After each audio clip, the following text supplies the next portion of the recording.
Well, so I'm a little weird right now because I got all my stuff right here, and I got my screen a little bit closer. It's a shame I can't use my TV for this because it's busted. But hope none of this catches fire. I was supposed to do a trailer check for Anaconda, but I'll just do it tomorrow. I've got my notebook, so I'll be looking at I'll be looking at the show times for that because I do have to do that. And so, yeah, I got a shitload of tabs open. And I was gonna close some of these. We're not worried about SpongeBob. I can close that. Oh dear, I didn't. Because I'm not gonna see that movie. You know. Which one is this one?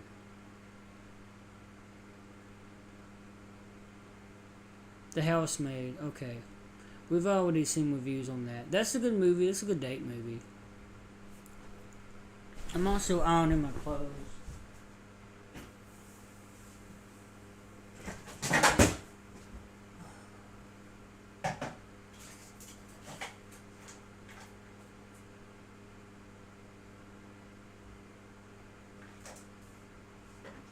I'm gonna give me a Capri Sun. The last Capri Sun strawberry kiwi. It's funny because the way I produce my R's, I can't help it. You know, Kiwi is the character in Avatar. She's the one that's considered the embodiment of Awa. But you have to say it with an accent. Kiwi. You know, because if you say kiwi, like if I say kiwi, I say kiwi, like this, strawberry kiwi, like this Capri Sun. Don't know if you can see it from that far.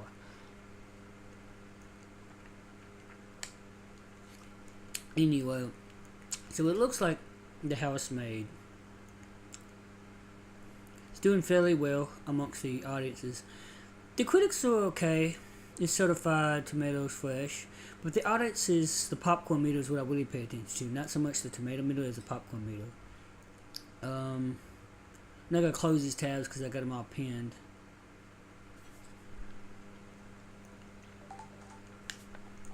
So here's Avatar Fire and Ash.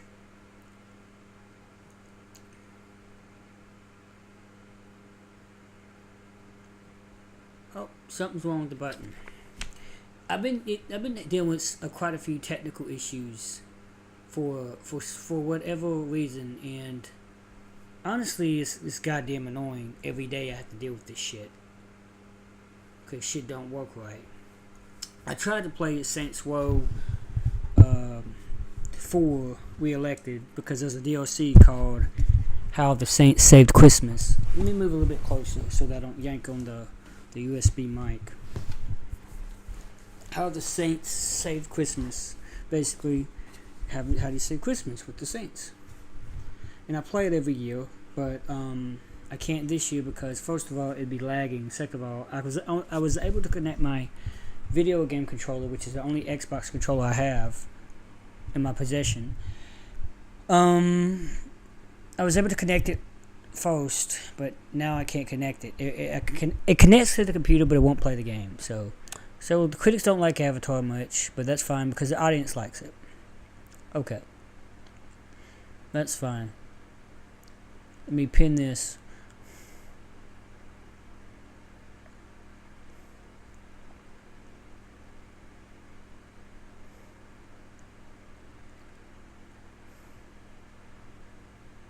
Like I said, I really need a suspicious activity. Oh, damn.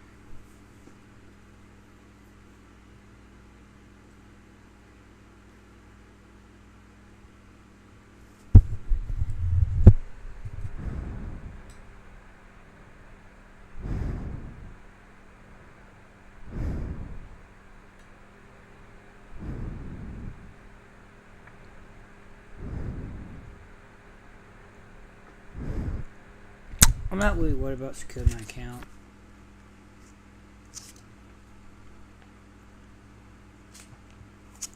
Can't use it for YouTube. Anyway.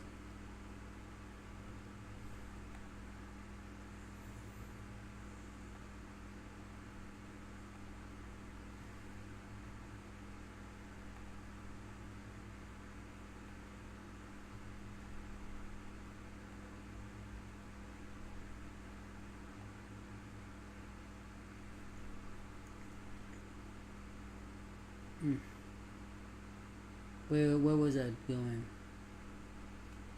Why is my mouse acting crazy?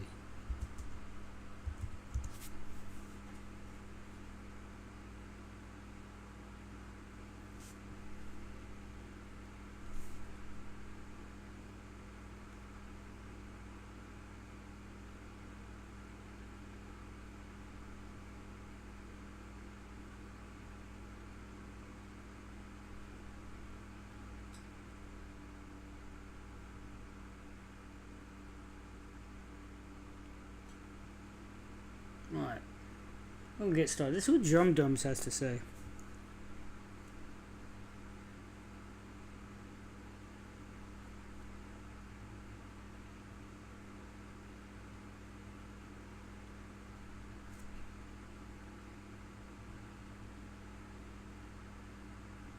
Wow.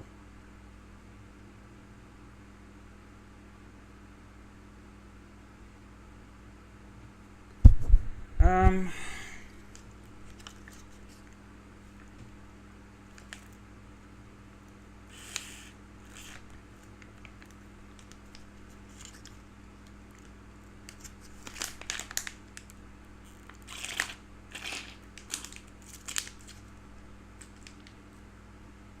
It's often there we go. We came through. See, technology is acting crazy. said that Avatar, the franchise, has no cultural impact, and I sort of lean on that in terms of the first two movies. Fire and Ash, I think, ups the ante quite a bit, and we'll get into that in this review. So anyway, let's do this. I can't bang my head much because of my headphones.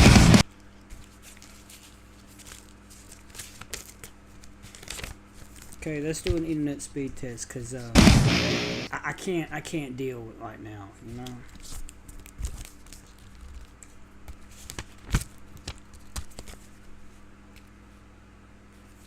It's like my internet is acting goofy.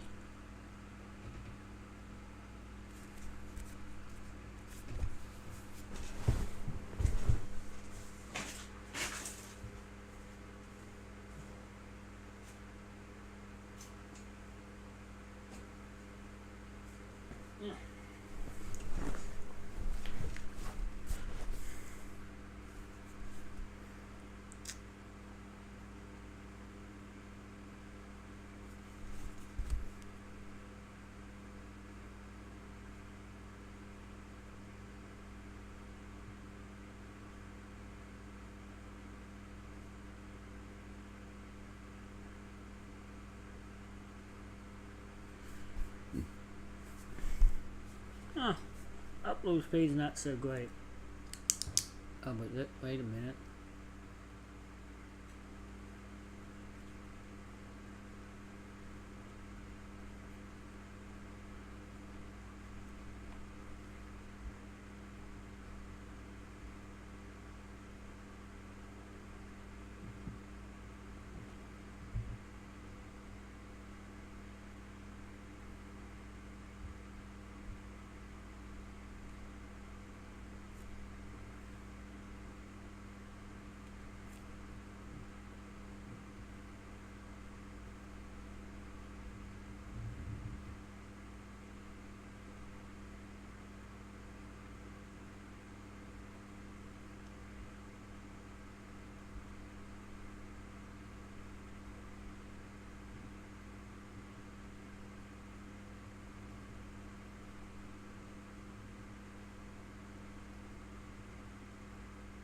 Here we go.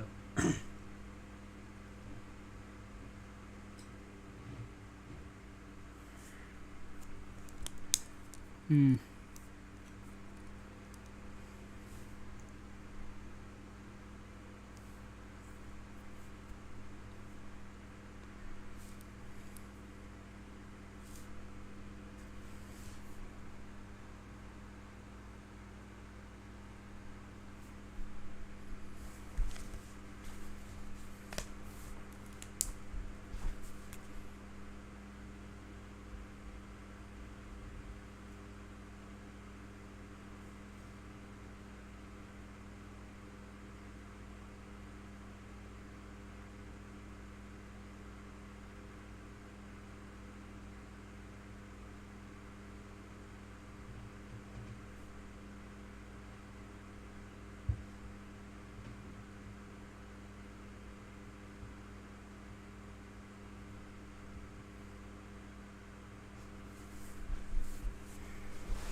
I like the one with Ray Water.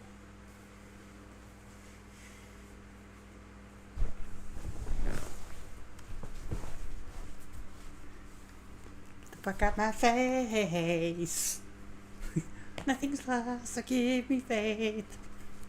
To do with this shit. This horse shit. This certified horse shit.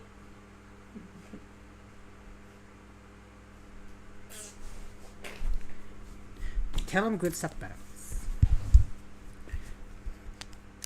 Okay. Oh, sorry.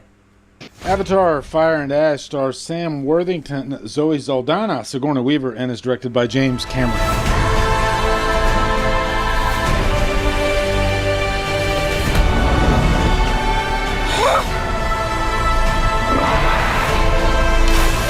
You know, it's always cool to review a James Cameron movie. I think still to this day, he is one of the most influential directors of all time, really. And he seems to always be ahead of the curve, one or two steps ahead of the curve. But the guy knows how to make spectacle, and he knows how to put butts in seats. And no matter what you think of Avatar, the franchise, and you might think that he should just stop making these movies, the box office is there.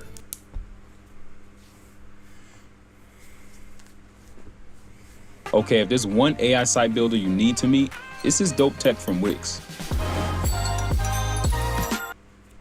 And I understand why he keeps making them. Plus, I'm sure it's a passion project for him. And before we get into this review, let me tell you, my thinking on the Avatar franchise is they're fine. They're meant to be seen in the theater. Let me repeat that. These are experiences. They're meant to be seen in the theater more than any other movie, I think, ever.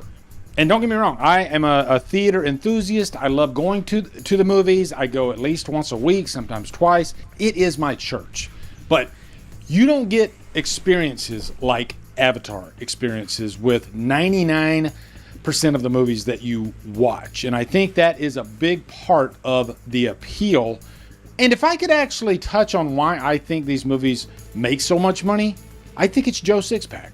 I think it's, you know, the guy or the gal that doesn't really get on X and have to post their every thought like we all do. I do it. I think they're in the background and they don't even know anything about that. But you know what? There's something about these movies that make Joe Sixpack and Jane Sixpack go to the theater. They know it's going to be an experience. It's an amusement park ride more than any other. It's my last Coke. I just wanted to show this to the camera. Santa.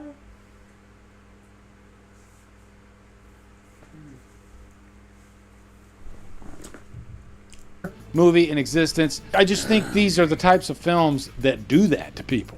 And I think movie enthusiasts don't really get the full picture. You know, they look at it in terms of, is this a good or a great movie or a bad movie? They don't look outside of that. But Joe and Jane Sixpack, they want an experience. And they might not even go to the theater to see a good movie because they got better things to do.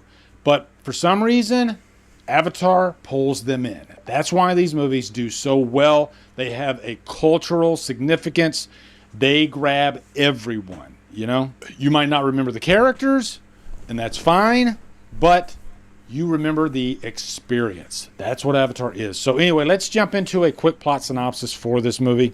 This takes place pretty much directly after Way of Water. I don't know why. It opens up with 'Cause he Loak doesn't know missing how to his enjoy- he doesn't brother. know how His to brother enjoy passed shit. away in the You last don't know how movie. to And so enjoy shit. at its core, this movie is about grief, which is kind of perfect for me because I just lost Levi. And those the themes shit last week, nigga, really it's nothing, leaped it's nothing. out at This me shit when I like was you, watching nigga, this like movie. you, You know, this- Jake you, Sully this- is dealing this with gonna put the the loss things of his son, dealing with the fracture cut, in nigga. his family. And I think this movie explores those themes beautifully. But there's this other Na'vi clan called the Ash Clan, which is why this is called Fire and Ash. And they're all about destruction. They just want to destroy. So they attack I don't care. I'm watching it again tomorrow and Saturday. Oh, we get off. Jake Sully and his group. The military, of course, plays a big part in here as well. Quaritch comes back, but I think Quaritch gets more to do in this movie, or at least he's more interesting here than he ever has been, because he's not the main villain. The main villain is Varong, who is the leader of this Ash group. And boy, is this a great freaking character. And you say that these movies aren't memorable and you can't remember any of the characters. Boy, did I remember Varong after I got out of this movie. This is my favorite character of the year. She is fantastic. In a time where it seems like we constantly have to have the sympathetic villain, where they have to kind of tell you their backstory and make you feel sorry for them and explain why they became the villain. Not Varong. No. She is evil incarnate. She doesn't care. Like, She fuck wants that to shit. just Why do I cast gotta explain bloodshed myself? across Look, the look, land. look, She's look. very manipulative. She is Denver Canfield sexy, destroyed my and she home. uses all those strengths Played the era, against didn't care. Quaritch. I could not take my eyes off of this character. She was just so interesting to watch. I think that's what this franchise really needed. I think they needed to introduce a new villain that was really interesting. And boy, is she, because if you scroll X, you see her freaking GIF and her image all over. Like 90% of the Avatar images that you see on social media, Varong is front and center. She is that great of a character. And I think she's given this franchise more character weight than it ever has had. And I think because of how strong she is, other characters get to benefit and get a little bit more meat on their bones, like Quaritch, and especially like Jake Sully. Finally, Jake Sully is interesting. He has never been that interesting to me. He comes across as sort of a superficial, tough dad type character, but in this movie, he's dealing with grief. He's having to really step up as a leader for the family. Him and Neytiri are probably having the toughest time as a couple that they ever had. And he gets quite a few moments to really shine and step up in this movie, and you're rooting for him. He's kind of badass. Spider also has a significant part here because really it's more about him finding his place in this world, because Quaritch was his father, and he has, I guess you could call him sort of a foster group that he lives with. And he has to wear this oxygen mask to breathe. But he is definitely a heavy focal point here as well. Now, let me tell you, aside from all the great character work, this movie, spectacle-wise, I think it's better than all of the other movies. When I watched this is one of the coolest theater experiences I've ever had. I saw it in Dolby 3D. If you are not watching this movie in 3D with the best sound, then you're only getting 50% of the experience. And I'm not the guy that's like seeking out 3D movies constantly. Kind of hurts my eyes. My eyes didn't hurt one time because of the high frame rate. That was the purpose of the high frame rate in this movie. It was literally like a ride. That's what the movie felt like. But it's not your eyes, it's your brain.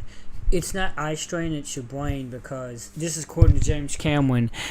The let me copy the URL of this. Your brain is not made to handle the amount of 3D in the normal frame rate. So he did it in high frame rate so that it would balance out the 3D. it actually had a great story within. And as I'm watching this, I'm thinking, how many times a year will I ever have this type of experience where there's so much depth in the frame, the characters leap out of the screen. It's really just such a fun experience to watch an Avatar movie. But you sort of kind of forget about them, you remember the experience, and then you move on with your life. I think this movie, you actually remember the story better than the other two. I think this is the best of the trilogy, easily. And it's no surprise that the box office is only dropping like 30% from last week. And I think this movie's going to have legs. James Cameron knows when to release a movie. And he always shoots for the December time frame because he knows that there's nothing really that big coming out until like March. So I think it was a smart play. And Yeah, because January's usually suck, minus Companion this year, 2025. James Cameron waits to put movies out on streaming. You know, months still.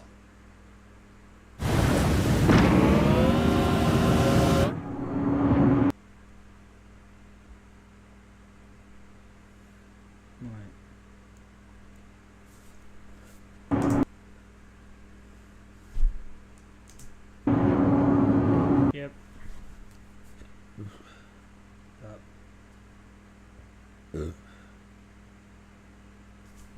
Man, okay, so Dolby.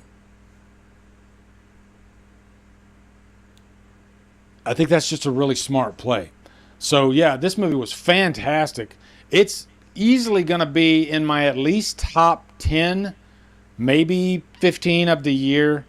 Probably top 10. It's just really that great. And I kind of want to see it again, like really bad. So, Trapped on an Island. Yeah, and when I first saw the movie and I posted my Letterboxd review right out of the theater, I gave it like 4 stars, 4 out of 5. But it's really stayed with me. Damn. And I think I'm bumping it up to Trapped on an Island. It's that good of a freaking movie. It's one of the best movies of the year. So, yeah, Avatar Fire and Ash. I don't get a lot of channels saying they don't really like the movie at all. Well, you know what? You like what you like. That's not fair to me, okay? But, yeah, I thought this was amazing, okay? I do think it's too long, but I'm not mad at it for being too long because it's just more of the experience, right? It's almost like, you know how when a movie comes out and you get like an extended director's cut, and we usually lap that up, but it's more fun to watch those at home because of how long they are. It's like he just gave us that in the theater because like, he wants you to experience all of it in 3D. Maybe he wants in the theater. So I'm not mad at James Cameron for this movie being too long. It's just that great. But yeah, let me know down in the comments your thoughts on Avatar Fire and Ash. Looking forward to hearing them. Stay tuned for my December wrap up. I'm going to rank everything I watched in December. Quite a few movies actually. And then the end of the year lists start. Okay. And I just want to thank all you guys for bearing with me over the last week with losing Levi and having to pause and just kind of take a step back, and I'm glad I did. But it is good to be back doing what I love. Okay, so be sure to come over to Killer Flicks where we talk horror all day and every day. And on Fridays we do Free For All Fridays. Follow me at Drum Dums and on my social, support me on Patreon, become a channel member, buy me coffee. You know, guys, thank you so much for watching. Have a day. Drum Dum out.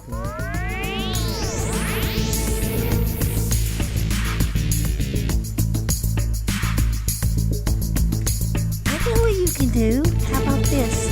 How about we just go to 1:30? Okay, how about this? How about we stop at 12? But we still have to. How does a movie everyone calls forgettable make more money than movies from the most beloved franchises in But it cinema makes more goddamn money than the rest of them. Enough said. Just shut the. Where's the description? Okay. I'm gonna refresh this. It's true, it makes more money than the rest of the movies. Alright, here's the description. Go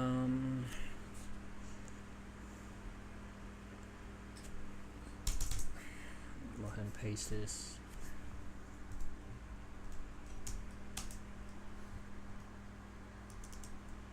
And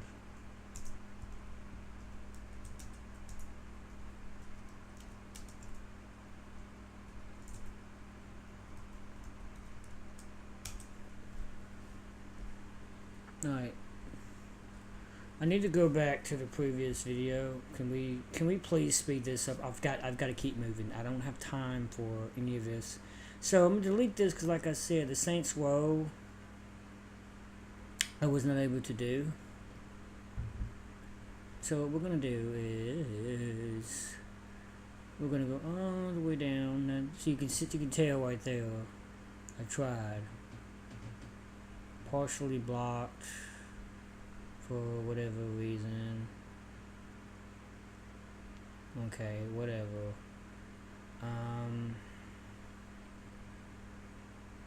Even if I include a disclaimer, they still do it, but whatever.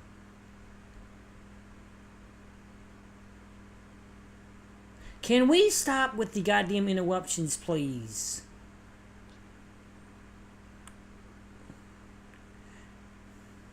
God damn, every time I try something. God damn. Come on.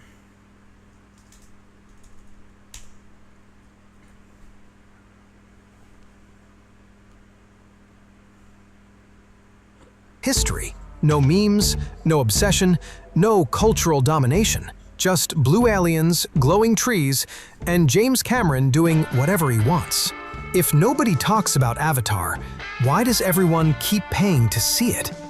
Back in 2009, James Cameron had spent $237 million making the first Avatar movie, only to end up with a domestic opening weekend of $77 million. For context, The Dark Knight had opened to $158 million the year before.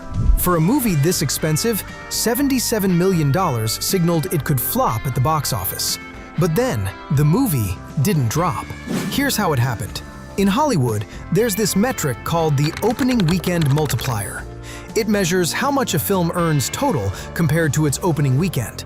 Most blockbusters today, they have a multiplier of about 2.5x to 3x. You explode opening weekend, then collapse the following week because everyone who cared already saw it. Avengers Endgame, the most hyped movie of the decade, had a multiplier of 3.0x. Massive opening, then a controlled burn. Avatar, 9.7 times. Let me say that again. Avatar made nearly 10 times its opening weekend by the end of its run. It stayed #1 at the box office for 7 consecutive weeks. Week 2, it dropped 1.8%. That's not a movie, that's a residency. Fast forward to 2022. Avatar 2 finally came out with a domestic opening weekend of $134 million. Not bad, but Doctor Strange 2 had opened to $187 million earlier that year. The think pieces were already loading. Is the age of Cameron over? Then December rolled on, and the movie refused to die. By week 3, it had the smallest drops of any blockbuster in 2022. It played through January, through February. It became the 3rd highest grossing film of all time with a 5.2x multiplier, in an era where nothing gets past 3x anymore. Meanwhile, Doctor Strange 2, with all its multiverse hype and cameos, collapsed with a 2.2x multiplier and a domestic total of $411 million. Same genre, same year.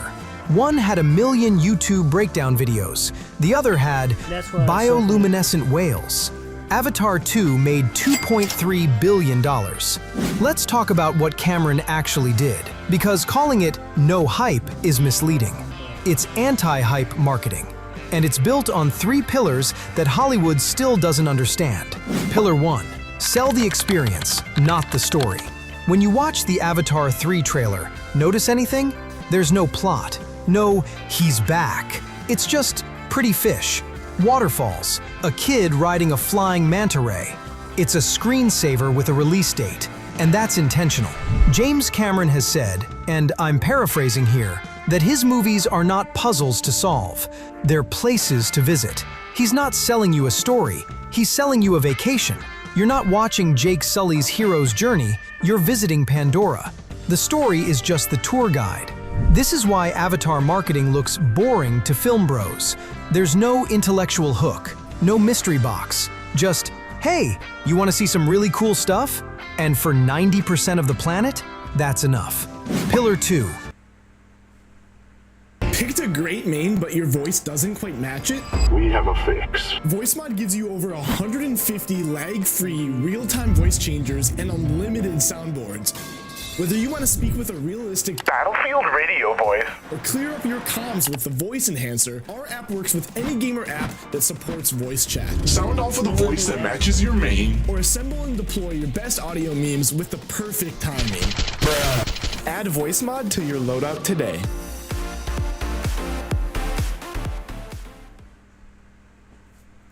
Alright, I have that, but Make it impossible to pirate.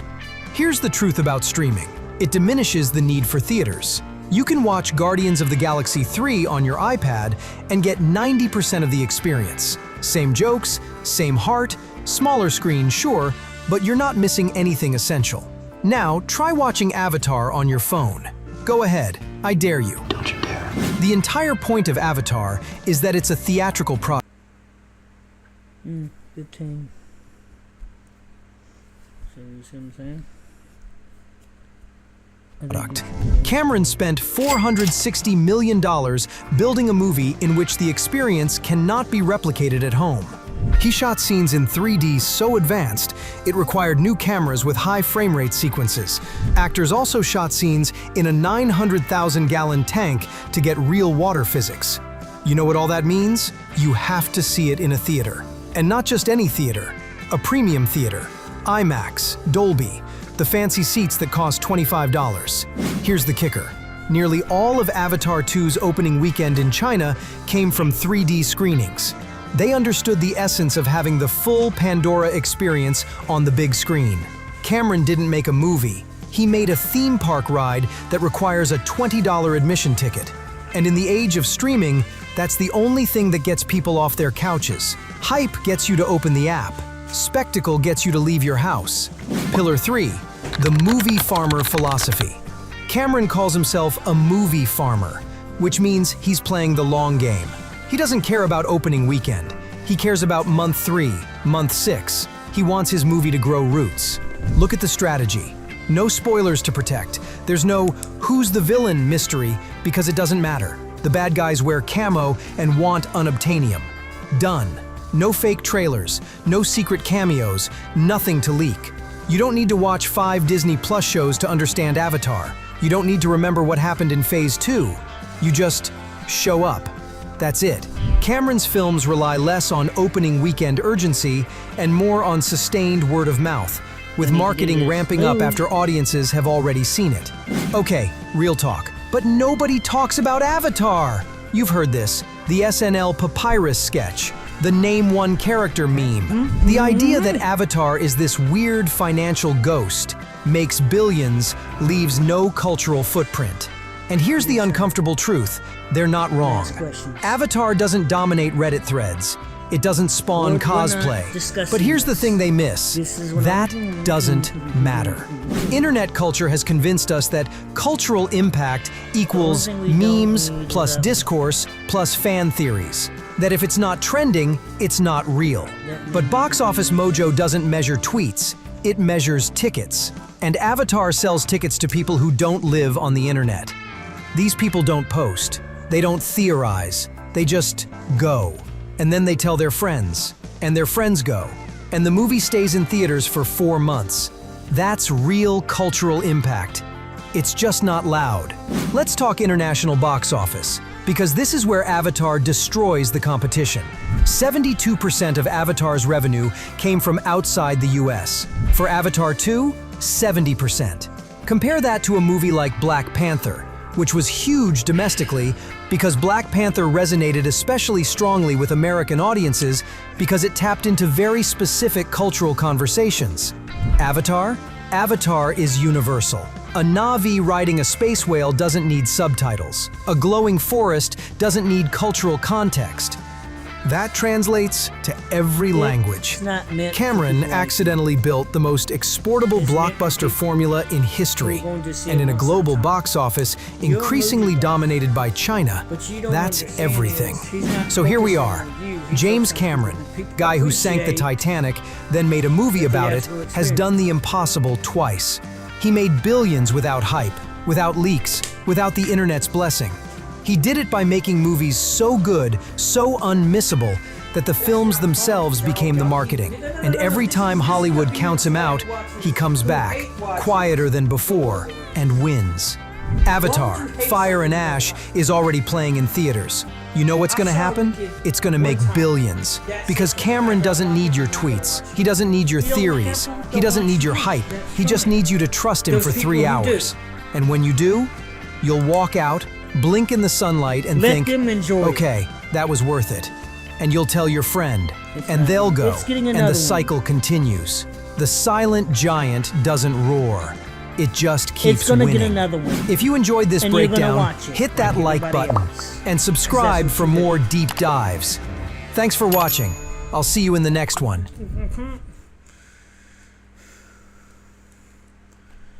That's what I'm saying. A lot of people talk shit about the movie, like it ain't making money and shit. It is. It's making money. Get real. It's making tons and tons of money. Those people can fuck off. They don't know. They don't know what they're talking about. Unfortunately.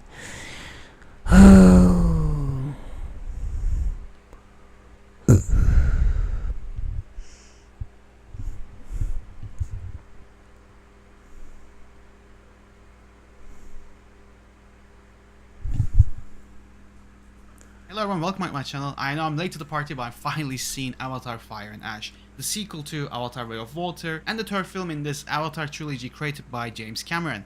Once again, it is directed by James Cameron himself, and as always, stars Sam Worthington, Zoe Saldana, Sigourney Weaver, Stephen Lang, Cliff Curtis, Kate Winslet, and so on. There's so many people in this film that I cannot list in one video. What is the film about? It's the same as the first two, to be honest, but you know, there are some differences. This time the story revolves around not Sully about and his that, family it's facing about off new the threats theatrical and saving the experience. natives of It's Pandora. not about, That's basically the whether or gist not of it's the good or film. bad, But because yes, people in this still show review up we will for get it. right into what Because the people story used to go to is and how movies it continues to this watch movies. Avatar franchise. First of all, I Not want to say to determine the if first they're good or Avatar film, bad. when I They first want saw movie it, buffs, I so didn't they're love it just as much as people who people wanna have a did. good You know, time. obviously the CGI is You look for amazing, something to do, but it's I was raining, quite because disappointed it's by days, it. you did. You go see After Avatar. rewatching it just before Way of Water, any other movie. I absolutely loved it. I Don't- think have to be after I was one. too young It's at the just time. I must have been 10 or 11 years old when that first film came out. So, Doesn't you know, matter. I probably didn't get the message or like the meaning behind the You film. I want just something to pretend enjoyed the to visuals. be. But after watching it with adult eyes, I gotta say, it was a great film. I really, really enjoyed it. And what do I think about the second one, The Way of Water? It's not quite good as the first one, but I still really enjoyed it. It was a fun time. Obviously, the CGI is even better now, and I just like that James Cameron knows how to deliver the spectacle, you know, popcorn entertainment that the cinemas need. And obviously, they make a lot of money, so he knows what he's doing. Stay Okay, what home, did I do think of something this else. film, the third film, Avatar Fire and Ash? Let me say, I absolutely loved 90% of this film. That 10% though really disappointed me and let me down. We will talk about that later. First, the positives. The CGI and the visuals. As usual, it is breathtaking. It's amazing to look at. Everything looks and seems that real that the human characters start looking fake. That's a joke, by the way. But it's a compliment on how good the visuals are. So props to everyone in that visual department. Like, these films look amazing, and I think Fire and Ash looks the best out of all the three Avatar films. I had a problem with the second one. I thought some scenes and some aspects didn't look as good visually compared to the rest of the film. But I'm gonna say Fire and Ash is a big step up. Everything looks absolutely amazing. I loved what I was looking at. So in that aspect, this film is worth seeing on the big screen. It's just amazing that how they can make a film out of just using motion capture and just, you know, sound stages and green screens. Literally, I gotta give big props to the wizards who make these CGIs and James Cameron's direction. And I can't even imagine how stressful and hard the sets and the production, you know, must have been. These film sets are already stressful enough, let alone making 2 and 3 back to back in 18 months. Yeah, that just sounds like hell. So I really gotta praise this aspect. I think they did a hell of a job. It's really, really good to look at. Okay, the story. I think it's a big step up. I had problems with the second one's story. I thought it had pacing issues and it was lacking some emotional moments, but you know, overall it was just borderline fine. But I think the story in this film is a big step up. I was really invested in the story and went places that I didn't expect. The film had a message it was trying to tell, and it paid off big time for me. And funny enough, halfway through watching the film, I just sat there and I was like, dude, I'm really invested and care about these characters and this story. It was an amazing moment to realize because it made the film even better for me. I was just super into this film, you know, with the whole conflict between Na'vi and humans. Yeah, the story and the overall Characters were really well done. And talking about characters, they are better this time. They seem more real, not just one or two dimensional. They are fully fleshed characters with emotions and character development. Surprisingly, I didn't expect to see a lot of character development from some characters in this film. They seem more mature, especially the younger ones. I had so much problem in the second film. They were super cringe and annoying, but this time around they matured up and they actually have a role to play in this story, which I really loved. Yeah, I like most of the characters, but still saying that, some characters like Spider, not a big fan of. His acting got better, I think, this time around compared to the second one, but still, it's not that good, so it did take me out of the film sometimes. Either way, it was enjoyable to see, but I gotta say, Quaritch, played by Stephen Lang, he just steals the show. He steals the show in every film. He's so good in this film, and the character development, he's one of the characters I was mentioning that had the character development, was very surprising to see. His journey is mirroring Jake's journey in the first film, with how he's interacting with the Na'vi this time around. I really like that aspect and how it paid off by the end. And new Fire Clan, or the Ash Na'vi, whatever you want to call. I thought they were great. They were a great addition to the film, like the Walter Na'vi from the second film, and their leader Warang, who was portrayed by Una Chaplin. Cool enough, she is the granddaughter of Charlie Chaplin. Anyway, I thought she was great. She literally stole the show in every scene she was in. Her chemistry at Quaritch was handled very well, and like I said, it mirrors Jake's and Neytiri's relationship in the first film, but in a more different way, because, you know, they are villains and they have different motives. Either way, her acting and whole performance was just mesmerizing to see. She literally stole the show and she was a great addition to this film. And what else was a great addition? Seeing other Na'vi like the Wind Traders and, you know, like the Ash Na'vi. I just love the world building in these films, and, you know, bring on other Na'vi. I just want to see different kinds of them, and it's just cool to see. So I love 90% of this film. That was the 90% part, which was really amazing. I was super into it, but that 10%, dude, it really let me down. Like, what the hell? My biggest complaint does lie within the story. The last 30 to 40 minutes of the film was too similar to the second one. Like, what the hell? I felt like I was watching the same film or the same ending, just with bigger scale and bigger action. Don't get me wrong, I think this film is way better than the second film, and this third act is absolutely amazing to look at, but the stakes and what happens really is just similar to the second one, but just better. So I didn't expect to see the same thing all over again, which really annoyed me, and it nearly ruined the film. I didn't hate it as much, so it didn't ruin the whole thing, but when I left the cinema, I was really just let down and unfulfilled, because I was really invested in this film a lot. To see it ending like that, man, I don't know. I don't know where this series can go. I don't want to spoil anything, but like, what happens with these characters could have been more creative, but I don't know, James Cameron and the writers played it safe. I mean, the formula works, you know, they make money, but I wish they took a lot of risk just rather than rehashing the same ending. I think the film was way too long. They could have cut easily another 20 minutes, and especially the last 15 minutes. I thought the film was ending. I was like super excited. I was getting goosebumps, and then it just kept going. I hate pacing like that. It just lets me down. My emotions peak and it just goes right down when the film doesn't end. For me, that is one of the signs of weak pacing, and yeah, my biggest issue lies within the last 30 minutes. And my other complaint is that they built these Ash people and their leader Warang so well in like the first, I don't know, like 2.5 hours of the film, and then in the third act they just dropped it. She was there, and without saying what happens to her, she did have an ending to her character. You know, we see what happens to her, but I feel like they just stopped developing her character in the third act. I don't know, it was weird to see. Like, they completely switched the perspective and the view on other characters. But anyway, that I wish we would have seen more of her in the third act. And it does feel like an end to this trilogy, but at the same time, it just ended like any other Avatar film. So I felt like I was just watching the same thing 3 times all over again. Anyway, the 3D is very impressive, but my last complaint is the high frame rate. That fast frame rate was super noticeable and it was super jarring. I know what they're trying to go for. I didn't mind it for action scenes, but I wish they just, you know, commit to one thing. The high frame rate was there in the action, and it took me a while to get used to it, but once I got used to it, I liked it. But they just didn't commit to it, as in, it was in every action scene, and then when there's, you know, just talking or doing other stuff, it looks like a low frame rate, you know, like a normal film. But they would just sprinkle in these high frame rate moments in some of the shots in between normal frame rates. That was super jarring to see. it just took Your me out eyes of the will film. find I don't know your what they were brain that trying to can't do. process it. Like So we either put it commit in to a only high frame action rate or so not. that it's Because smoother. if you just sprinkle It's in and out easier of for the your brain film, to it's gonna process look that amount of 3D super for 3 awkward. hours if And it's it's just high like frame rate, because you the have frames this are moving normal fast. ass looking film like 24 frames per second, and then it feels like it cuts They're to a saying the video same game shit, cutscene, everybody. like 60 They're frames doing per that for second. It views was and likes. super They don't weird. mean what But they anyway, say. overall, Avatar: Fire and They're Ash was a copying- look, great time. they- Even if I had some issues, I can't deny that this film was a blast. Props to everyone though, because I can tell how difficult it must have been filming 2, 3, and some parts of 4 back to back. It's a great achievement. What they have done is amazing visually, and the story is better.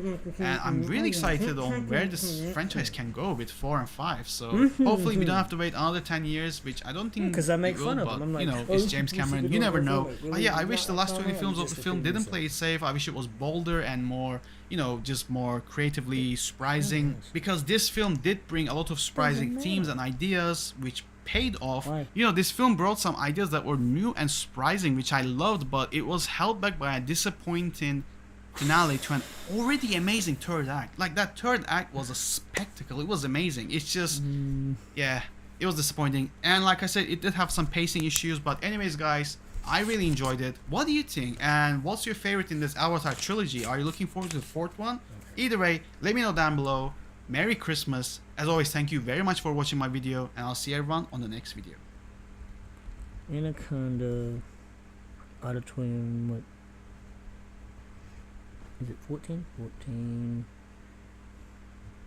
11 a.m. With over 2 billion monthly users, YouTube Ads makes it easy to expand your reach, target the right audience, and turn viewers into customers. Let your business be seen with YouTube Ads. They don't stop me.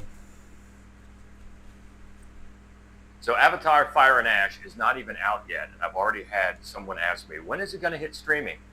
The answer is, that's a waste. It's a waste of your time and money to see this movie anywhere else but on the big screen with the IMAX and the 3D and all the technical wizardry that goes in around it. That's the only way you want to see this movie. Now, the story picks up about a year after The Way of Water, and Colonel Quaritch is still after Jake and his family, but this time he's got an interesting new ally in Barong, played by Una Chaplin, and she is the high priestess of the Ash people, and she is cool. She alone makes this story more interesting than certainly The Way of Water, and maybe the first one as well. She's got that voodoo, she's got that black magic stuff going on, and certainly a great friend to have on Quaritch's side. Takes a little bit to get her there, but once she's there, it's pretty dangerous. And the battle sequences right from the beginning, I mean, from the opening couple of minutes, James Cameron and his crew really take it, what it feels like is one step closer to the full VR, virtual reality experience. It's pretty amazing. The blending of not only the Avatar world and the human world, but the water to land sequences is just seamless and very, very cool. The total experience is very immersive, and that's why you have to see this movie on the big screen. Now, the writing, just as with the other two installments, fails this movie sometimes. The narrative gets clunky. It bloats to 3 hours and 15 minutes, which really feels unnecessary because, again, just like these Avatar movies have done in the past, so many of the story beats are repeated and repeated again in case you didn't get them. And some of the dialogue gets awkward, and at least one or two cases unintentionally funny. I mean, there was one, I feel like the line was stolen right from Anchorman. I laughed. I don't think that was intentional, but you never know. So there are pluses and minuses here, but the main takeaway is that if you're interested in this movie at all, you have got to see it on the big screen. That's what it was made for. I mean, it just batters you with the sheer experienceness of it. It just comes at you over and over with these attempts at crescendo moments that it really don't give you any time to breathe. It's just one big long, we're epic. And in many cases it is. And that's why you need to see it on the big screen. But narrative-wise, it still falls short. So don't worry about when it's streaming.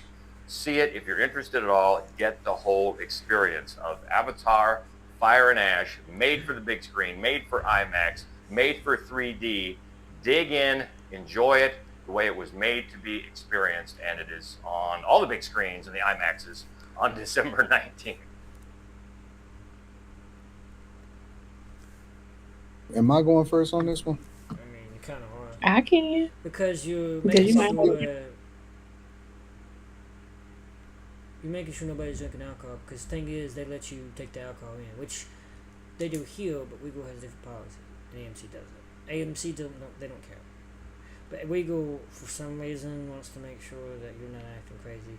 If you are acting crazy, they will report it. But that's the thing about having a theater check is you first of all you're checking for audio and sound, for AV, audio visual.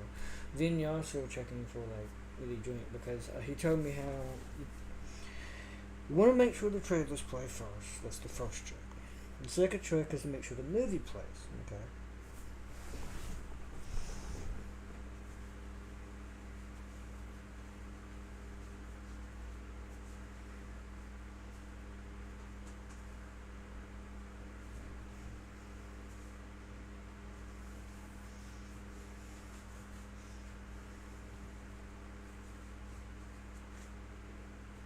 But you focus on more people. That's why I'm doing the fourth and fifth check. He'll look at you more.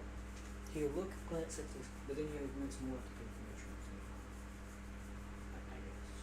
And maybe not every Wiggle does it. It's just the one in LA did it, and one in North Hollywood did it. I don't know about Hill. That they do have one here, but I don't know how they do it. So, to me, I just wonder what was the damn check to. Okay. Oh. This guy always does something about involving woke people and shit. It's up to you, Miss Sanchez. All I'm gonna say is this was the freakiest avatar I have ever seen in my life. Spoiler alerts. Why are you laughing? I'm just saying what was happening here. They was doing cocaine. She said, I want you to be my slave. You said she was what? I'll be whatever you need. She was a nigga. She was a nigga. But it was good. I mean, she said this nigga. Yeah, like, it was. I said this is the freakiest avatar I didn't see, but okay, I'm rolling with it. But I liked how even if you saw the second one a year or so ago, it's still you could still follow this one. So I love that it was a lot of action. I love how people were finding who they truly were and being able to use that to help in the movie. I love how not everybody, but I love how people came together. I love the new characters that were added. And it was all about the ladies at first for me because the ladies were doing their thing. Y'all can't never say y'all don't need us because this movie says differently. The little Ash lady, she had her little walk and her little swag to her. I'm like, okay, girl.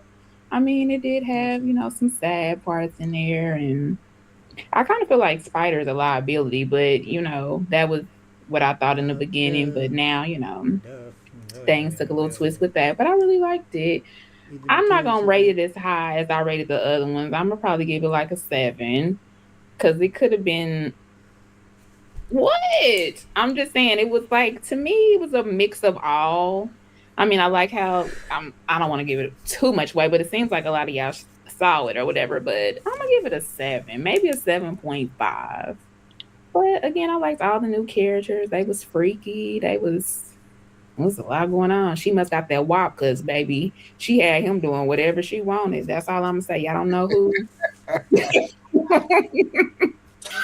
What the fuck? Her little tail. Just saying.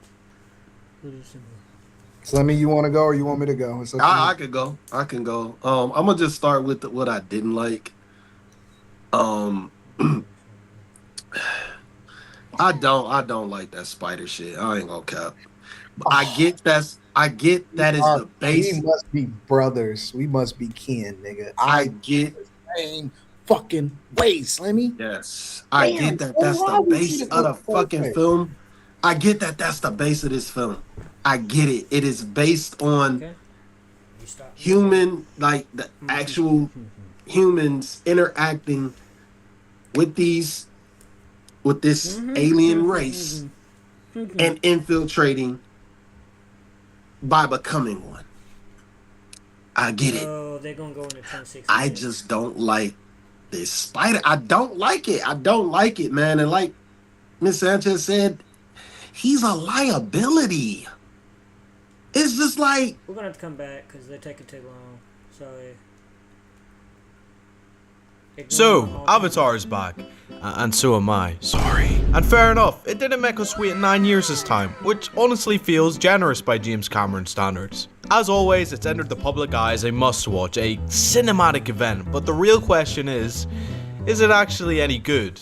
Let's talk about it. Let's start off with the really obvious positive, because credit where credit's due, this film is gorgeous. Like, stupidly gorgeous. Like the last film, every frame looks like someone paused the film, took a screenshot and used it as a desktop wallpaper. The world is lush, massive, and packed with alien creatures and vegetation, both land, sea, and air. All unreal, all amazingly designed, and it's clear how much care has been put into the world building. And the action? Nothing to complain there. Come on, it's 10 feet tall, blue alien people riding these monsters into battle. That's objectively sick. So how can you mess this up? Well, what's the issue? Well, the issue is the story is way too safe. Like bubble wrap safe. There were times I generally felt like I was watching the last film again. The plot was so similar. Like, if I wanted to watch something beautiful for the visuals, I would have just rewatched the previous film, if you're not going to change the plot at all. It's like going on a date with the most beautiful person you've ever seen in your life, but they have no personality. At first you're like, whoa, how is this real? They are beautiful. And then you ask them what they do in their free time, and all they can say is, oh, I scroll Insta Reels. Like, okay. Like, and then the third day it rolls around and you realize, yeah, the looks don't even hit the same anymore. I don't care how so beautiful someone is. If every conversation feels the same, I'm not booking another date. And that's Avatar. The plot pretty much goes like this. The Na'vi fight the humans again. They clash again. They reset again. There's a big final battle in the war area again. The colonel dies again, and the humans retreat again. And guess where they're all fighting again, as I just mentioned, at the water tribe area. We don't even really get any new cool environments bar the fire tribe, which we get a brief introduction into that environment, and the human base. But for a film titled Fire and Ash, there was a lot of water again. None of the battles or victories or losses feel permanent, because we just know that the Colonel can just be recloned and the humans can just come back. So the stakes just feel weirdly low, and by the end of the film, we're basically right back where we started. The only real changes are Spider, who I don't even fucking like. He can breathe now, I guess. And Jake's daughter, who isn't actually his daughter, can now talk to the weird Na'vi god. Okay, cool, cheers. Is that it? No, to the weird Na'vi god. Okay, cool, cheers. Is that it? No, let's hold it back on the criticism. To be fair, there were some genuinely interesting additions. The Fire Tribe was easily the highlight of the film. Easily. Holy moly, the Fire Princess is so bad. Give me one chance, please. And there were some nice expansions to the world and certain characters, but here's the thing, that's the bare minimum for a sequel. In a film this long, these new ideas just felt way too few and far between, and then you add in some questionable acting, some clunky dialogue, and suddenly you start to feel the runtime. By the end, you're not really bored because nothing's happening. You're bored because you've seen it all before and it leads to nowhere. It felt like rewatching the last film whenever you were expecting something new. So yeah, Avatar is still one of the most visually impressive cinematic experiences ever made. The world building is massive, it's ambitious, and it's just genuinely impressive. But without a stronger, evolving story underneath all that beauty, it just ends up being a beautiful snooze fest. Alright, so if you made it to the end of this video, and like most of you at the Avatar film, I'm guessing, please subscribe and like. I know I've been away for a while, but I'm gonna try and make videos consistently now and stick to it, because I should, and there's people who want me to. So yeah, see ya!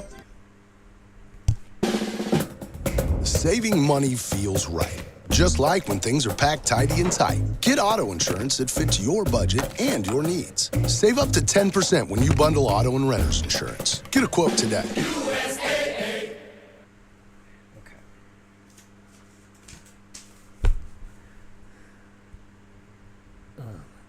Verizon's got a bonkers deal at a new Google Pixel 10. Get Gemini, when's the next train coming? Right now. Ah, nutcrackers. Get Google Pixel 10 with Gemini and Watch and Tab all for $0. No trade-in needed. Time for elf care.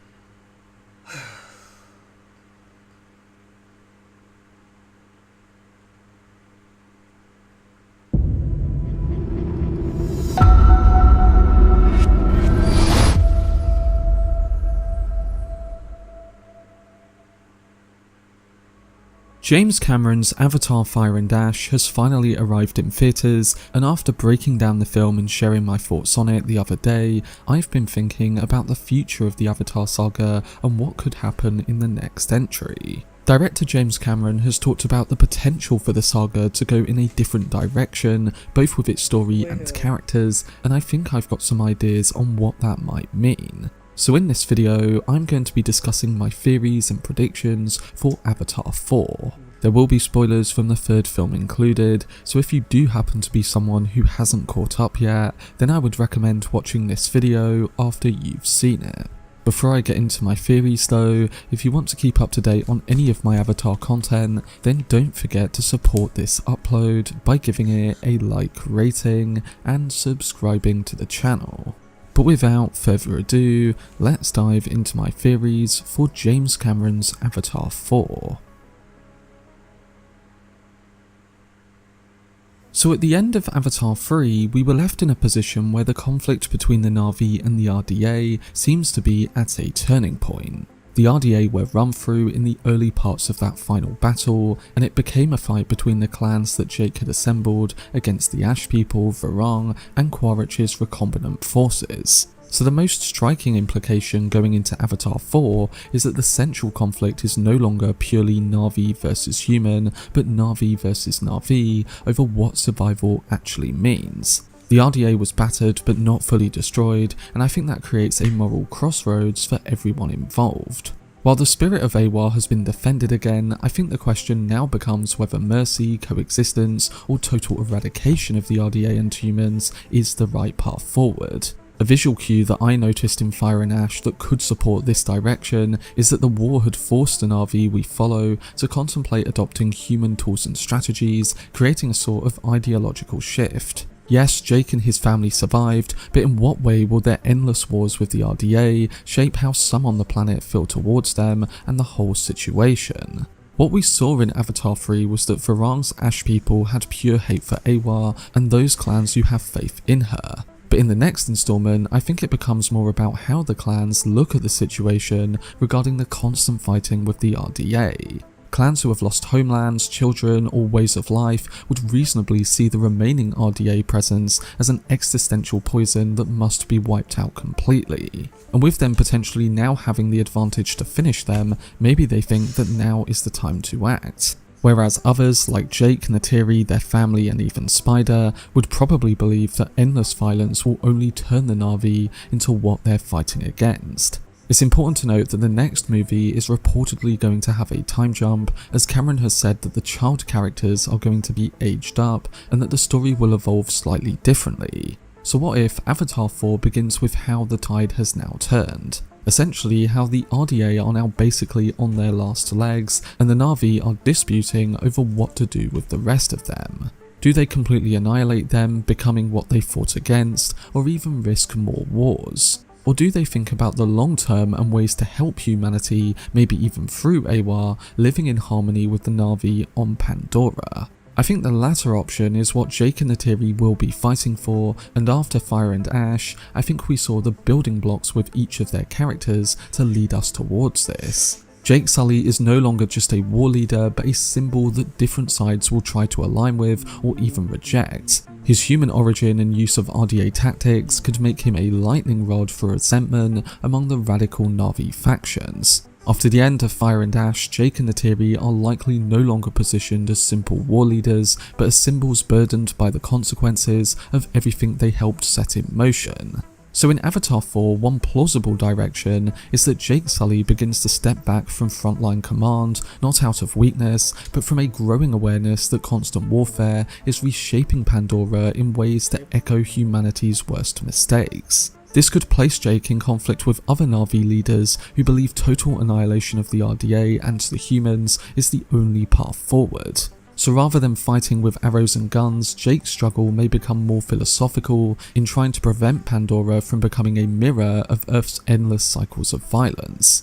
And then with Neytiri, having lost so much and facing the emotional strain within her own family, maybe she is challenged to become more of a peace figure rather than someone who despises every human she sees. Just take the connection that was formed between her and Spider in Avatar 3 as a potential example of this, and then also the talk from Cameron of her going to Earth by the time of Avatar 5.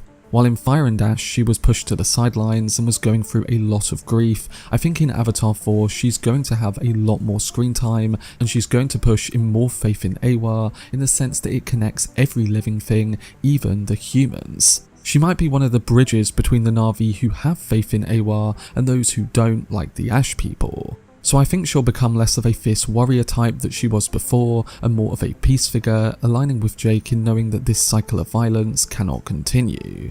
Furthermore, when it comes to Lo'ak and the younger generation of characters, with them choosing loyalty to the clan and family, I think this will be looked down upon by the other clans. The opposing clans might think that Jake and Neytiri have corrupted their children's viewpoint towards the humans and have even adopted one themselves. Spider's existence and evolution would therefore embody the truth and direction of it all, in that the line between Na'vi and human cannot be erased through violence, as that just incites more violence and division. Whether it's Lo'ak or Spider, I think we're going to see that they have all grown up a bit with the time jump, and that they have become heavily involved with the Civil War taking shape.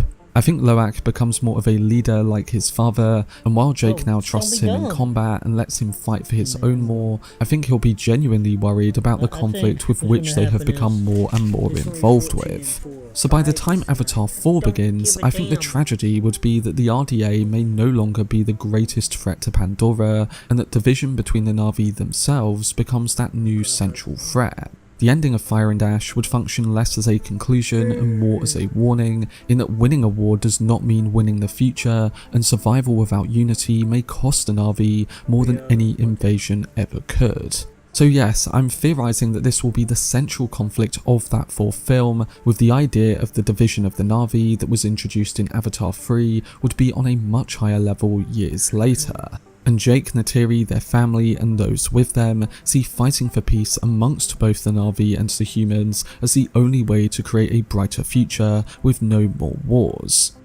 Getting into this a bit more, if this is the direction Cameron takes, another interesting aspect to consider is what this means for Vurong, Quaritch, and the Ash people, as they would be put in quite an interesting situation within this kind of conflict.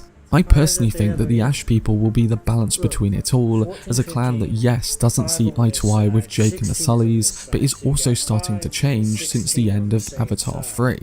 I think that the Ash people, Quaritch and Kiri, along with Eywa, are actually going to be the reason the Na'vi Civil War ends, and essentially the reason why we see the Travel to Earth plotline come movie 5. Primarily, I think what happens to Vurong and Quaritch at the end of Fire and Ash kind of symbolises that turn. Vurong was spooked when Kiri used her Kuru against her, so much so that she ran away from the fight. She obviously didn't believe in Eywa as the other Na'vi do, but I think that this moment was the beginning of a change for her. I think in the next film, the Ash people will almost feel like the group caught in the midst of the ongoing civil war, and they will essentially be the ones to realise what their own kind has become. I think this allows for the process of them transitioning to Jake and Neytiri's side, and I think it also allows for a character like Quaritch to complete his transformation too. Everything the recombinant Quaritch has faced with Spider, and what Jake even said to him about opening his eyes in Avatar 3 would literally come to fruition.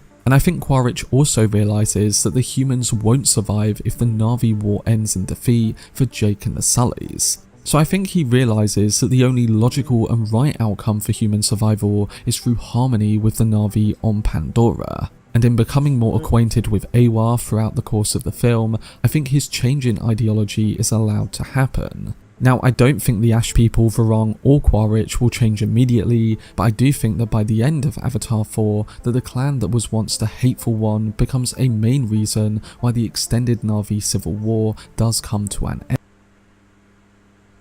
Build a website you love with Wix. For your words, create your brand, your opportunity, your end. When it comes to Kiri and Eywa, this is the other thing that I think contributes as well. Over the course of Fire and Ash, Kiri finds a connection with Eywa, who had been shutting her out along with Spider and others. She finds out that she is essentially Grace's clone in Na'vi form and is again heavily connected to Eywa. I'm going to go one step further with this and say that in Avatar 4, I think we find out that Kiri is literally Eywa in physical form. I think that through this experience, Kiri becomes a guiding force for the future of both the Na'vi and also the humans. With Eywa connected to every living being, hence that final shot in Fire and Ash of the planet lit up, I think Kiri understands that the only way forward for both the Na'vi and the humans is for them to both coexist on Pandora and all be connected through Eywa. Essentially, the humans would leave their dying planet and start anew on a planet that opens all their eyes to the possibilities beyond conflict and monetary value in Pandora's resources. And the Na'vi would accept them onto Pandora to live in harmony and evolve with them. I think this is actually the end game of Avatar because it would be the logical reversal of how the series began. Humans came to Pandora to colonize and plunder its resources, being aggressors against the Na'vi there. And by Avatar 5, the quest for Eywa is essentially the quest for peace and allowing both humans and Na'vi to live together on the same planet. So yeah, I think Kiri as Eywa, alongside the changing perspectives of the Ash people, Varong and Quaritch, is what sets the stage for this to be the plot of Avatar 5. So in theorising all of this, what do I think is going to go down at the end of Avatar 4, and how do I think this sets up Neytiri going to Earth in Avatar 5? Well, I know that I theorised that Jake Sully might have died in Avatar 3, and that didn't turn out to be the case, but I do think that Avatar 4 will be the moment that this happens. I think Jake will die towards the conclusion of that Na'vi civil war, one that has become completely out of control. Even Taruk Makto cannot bring the other clans around this time, and the other Na'vi see Jake as someone who has corrupted their view of the planet, their traditions, and their perspectives of the human aggressors. And this again is all because of his stance on not eliminating the RDA who were left on Pandora. Ultimately, I think Neytiri, her children, Kiri, and those on the Ash people's side are the ones who persuade them to stop. I think Eywa is the key to all of this, and you'd think that demonstrating Eywa as the goddess that connects Na'vis and humans would be a way to convince them that peace between all of them is the way forward. And if it's revealed that Kiri is literally Eywa, that would be a way of making that possible. By the end of Avatar 4, peace may be restored between the remaining Na'vi, and I think that they realise that they have lost so much in that war. Jake Sully dies, many of the other Na'vi on either side have died, and the quest for Eywa and peace would need to be the priority. And you may then ask, how do they go about trying to achieve that peace? Well, this is where the Neytiri going to Earth plotline comes into fruition.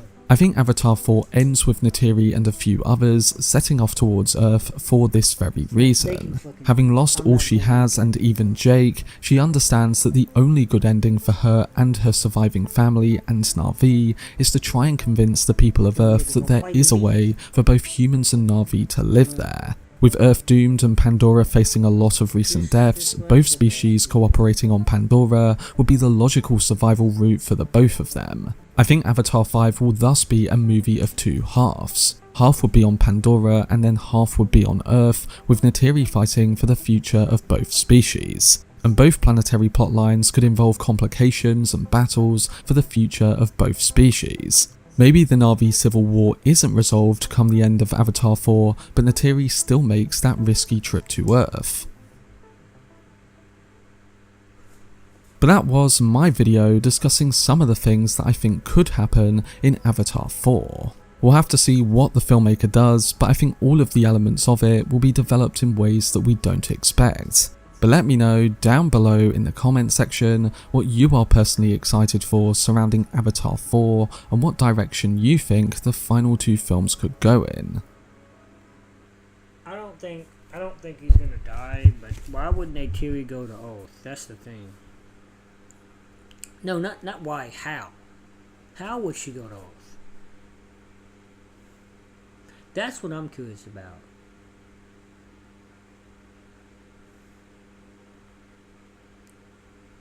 Did I copy this URL into it? Let's see.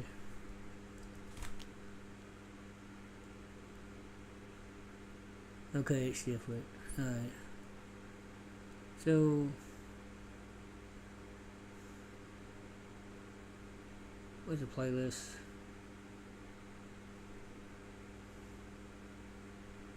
I got no views.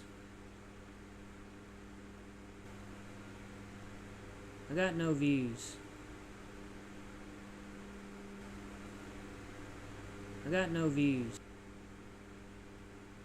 Imagine being able to build an app with your name on it, just by thinking about it. Meet Base 44. I can't wait to pay for the damn program again. Hold on.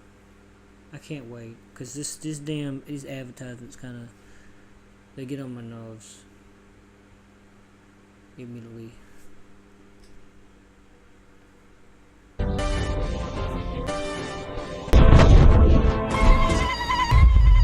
This is the only pure thing in this world.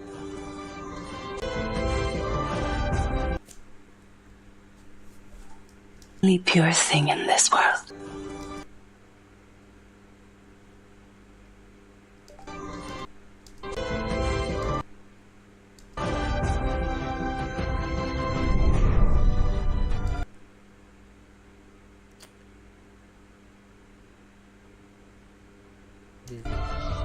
This is the only way. You gotta go right now. Take your sister. Go and hide. Go! If you stay, I stay. Whatever happens, do not raise that bow. You swear to me. You said you could protect this family. That you could do. I was wrong.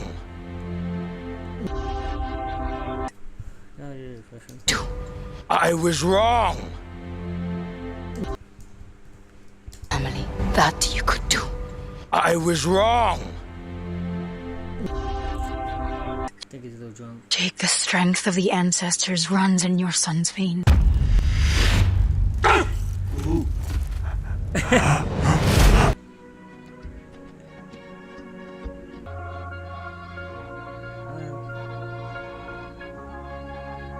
Can't run, can't fight. Yeah, they need to have like a side by side in every movie. In the DVD release, I think you should have a side by side with the motion and performance capturing and the actual film.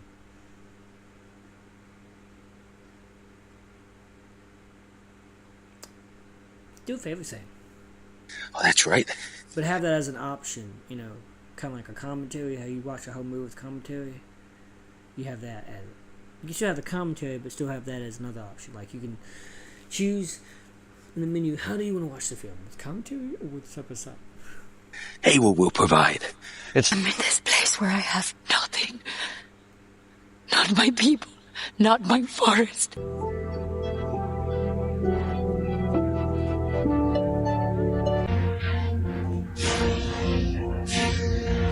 There is something you can do, and you must do it.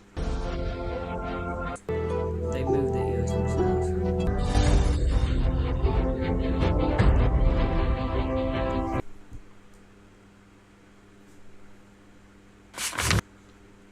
See, that's what I'm talking about, technology. Now I gotta go back and rewatch the goddamn shit. Cause I pressed the wrong goddamn button. There is something you can do, and you must. Cause this goddamn cord is in the way.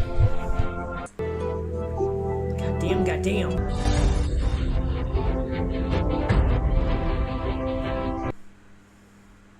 Oh, never mind.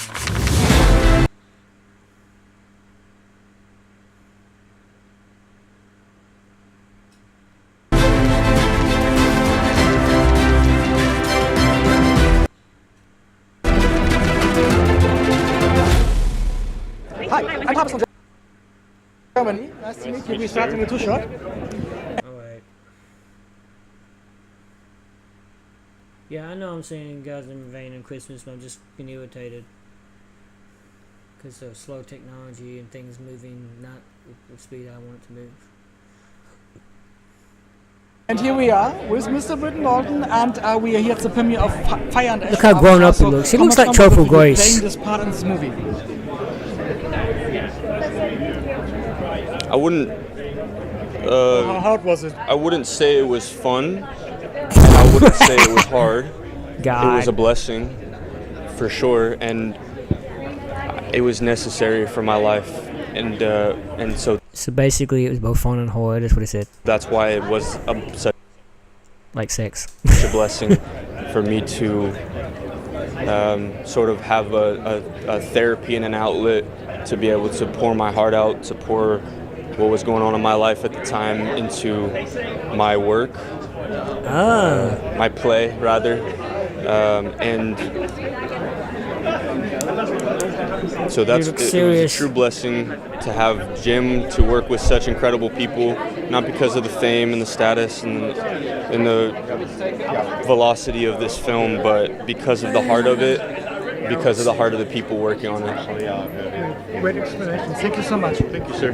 Thank you, sir. Have a great night. You too. Thank you. You don't want to bother them too much. This is going to be a spoiler-filled review for Avatar Fire and Ash, so if you have not seen Avatar Fire and Ash yet, don't watch this video, or if you want spoilers for whatever reason before watching the film, you can do whatever you want. It's a free world. So Avatar Fire and Ash is the third movie of the franchise.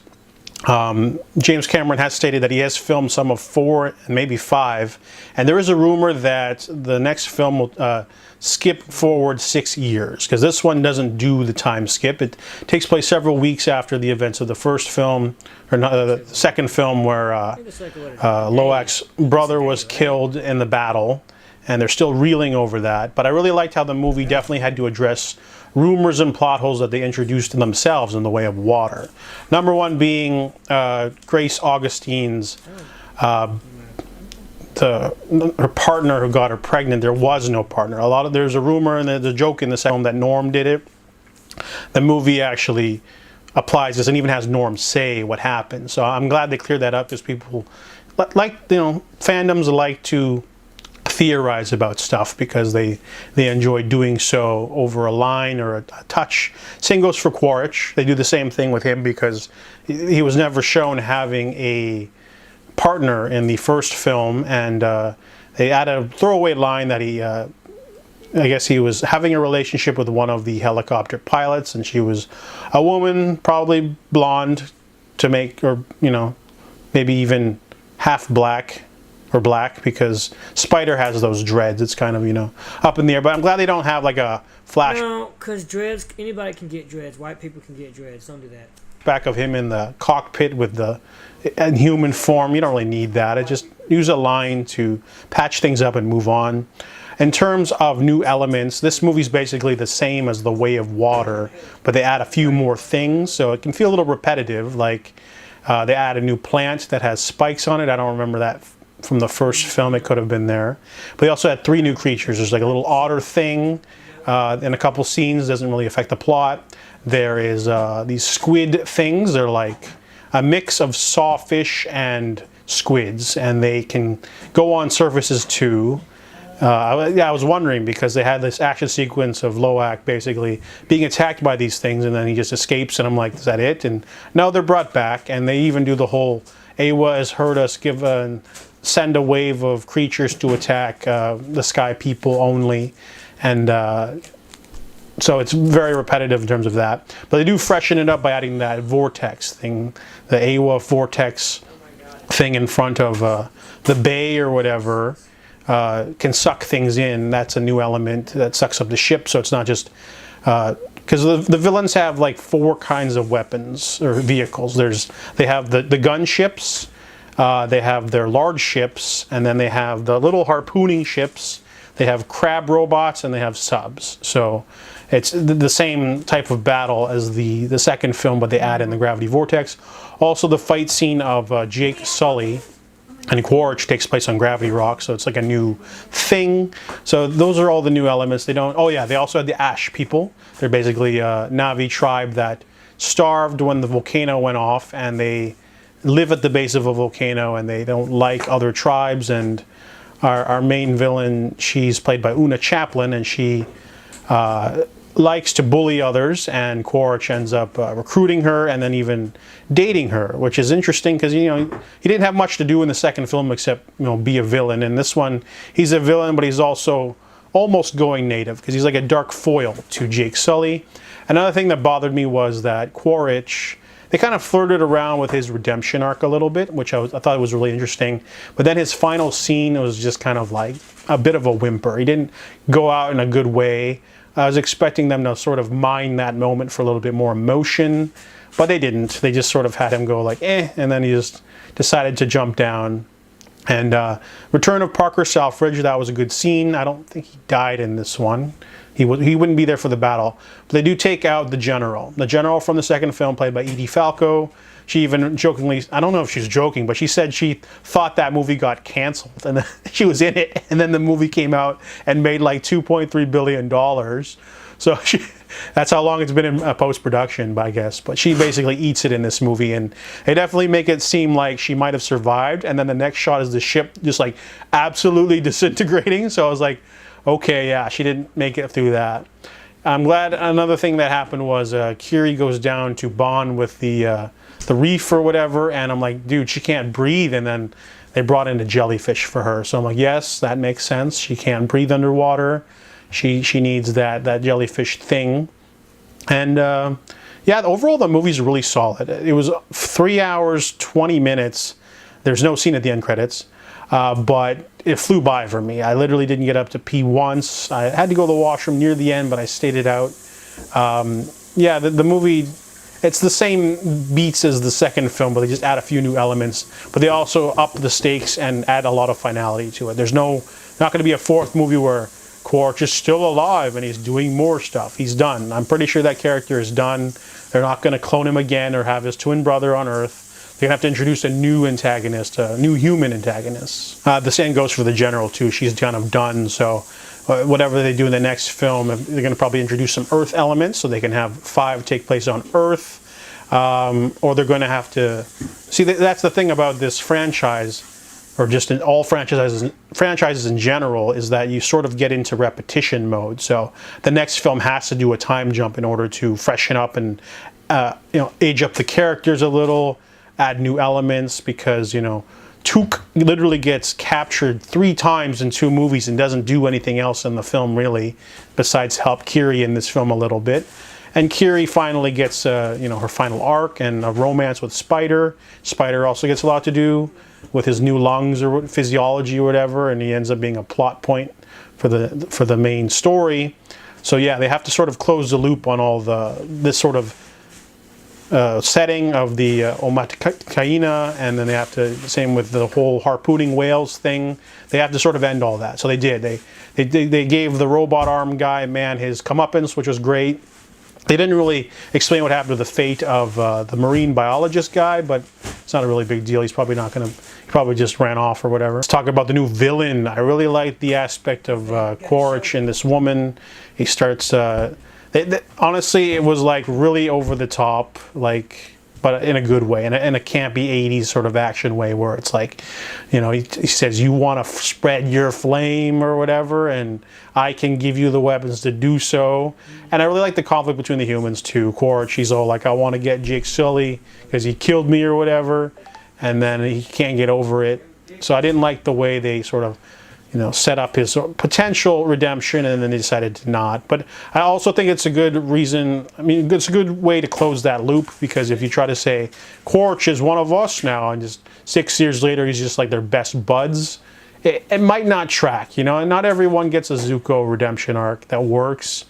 You kind of have to set it up, and they really have a lot of animosity between each other, so And they've been tussling for 3 movies now, so it's like, you know, either end it or develop it later. But they never really set that up from the second film, so it would feel that it would ring a little bit false, in my opinion, if you tried to force that. In terms of Loak, he does get a lot to do too. He's got that intense scene with the gun and everything, and a lot of mature themes in this movie. That one for sure, but also like, oh yeah, they introduced like a new baby, that lady, I forget her name, played by Kate Winslet. She gives birth, so that they're going to be adopted. Prila is only going to be 6 years old though, but I don't know if they can age her up because of what's it called? Because Na'vi physiology could be different, where you grow a lot more in 6 years. You're not going to be like a 6-year-old little child. They can age her up and make her a full character in the next one, at least. I hope that's what they'll do. And Took will have more to do too. They're going to have to, you know, recontextualize all the different characters. But this movie still remains the emotion. A really intense scene in a forest too, where Neytiri still has that sort of edge where she doesn't really, she will accept Kiri as her daughter, not Spider. And Spider ends up getting, running out of oxygen because his mask, it's hard for them to get spare masks and spare batteries for him, and he ends up running out during a battle. And Kiri's able to get Eywa to sort of change his physiology. She cuts a piece of jellyfish and puts it in his mouth, and it goes down to his body, and Eywa turns him so they can breathe Pandoran air. Becomes a major plot point because the humans would want that, because then they can reverse engineer that. They can give that to all of their humans, and then they can colonize the planet for all the rich stuff that they want. They need Unobtainium, and then they want Amrita. So they've already introduced 2 amazing things that the planet has to offer. So I hope they don't add any more. Well, they might have to add more than that, but overall, they're going to have to get more corporate and introduce more human characters and more. Give us more backstory for this seemingly unlimited corporation that can just send ships, clones, gunships, harpooning stuff. Maybe they're like really wealthy and Earth is just like a hellscape. I'd definitely like to see Earth, a preview in the next film for sure. But overall, Avatar Fire and Ash, a really solid movie. Doesn't do too much. It doesn't want to, what's the word, you know, make things, they don't want to take too many risks. They just basically, this movie just exists to close the loop of the second film. Really, it gives us a finality. By the end of the film, Quaritch is gone. The Ash Woman leader, Na'vi lady, is still alive. The general's definitely dead. What else is there? There's a few more. Yeah, new baby on the way, and we'll have to see what happens in the next one. But. Yeah, that's my spoiler review for Avatar Fire and Ash. 2 more things I wanted to add I forgot about. There's a scene where Neytiri kills 3 of the Ash tribe and presumably steals one of their tags. They have a special tag given to them so they can go into the human fortress base undetected. She presumably got 3 of them, so she probably... okay, that plot hole is definitely no longer a plot hole. If she has 3 of them, she would use one to get in, then she'd give one to Jake and one to Spider so the 3 of them can fly out.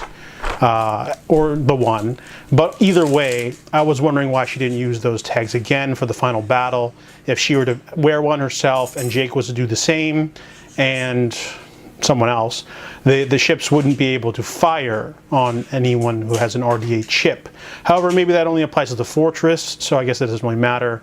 It's just something small I noticed. The other one was, I'm really glad that they made a certain choice with Jake and the committing infanticide. There's a scene where, so basically when they find out that Spider gets the Pandoran air lungs, the RDA will never stop because they want him so they can study him and then reverse engineer it because their technology is that good.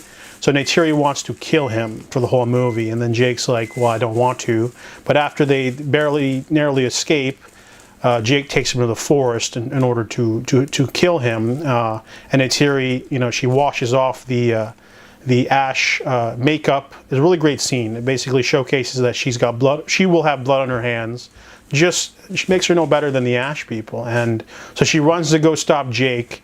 However, that's not what stops Jake from doing it. Jake stops of his own accord. because it's not the right thing to do. Also, they are inflexible throughout the film, and that, you know, that's the character development. Jake wants to use guns all the time, but he can also use the bow. And there's no scene of Neytiri using a gun, though, so they haven't really flexed on that sort of principle yet either. But I'm glad that Jake stops of his own accord, not because his wife wanted to stop him from doing so. It's really important. So 7.5 out of 10.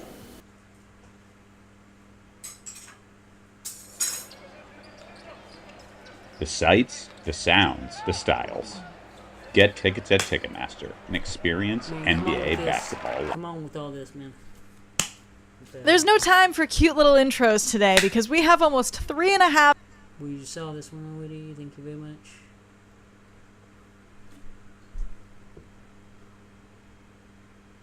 Okay, I'm gonna go back to the playlist. Which is out here. Because I'm gonna find the one about. What's her name?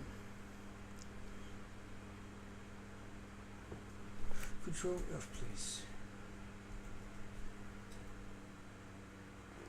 Here we go. Avatar franchise feels like.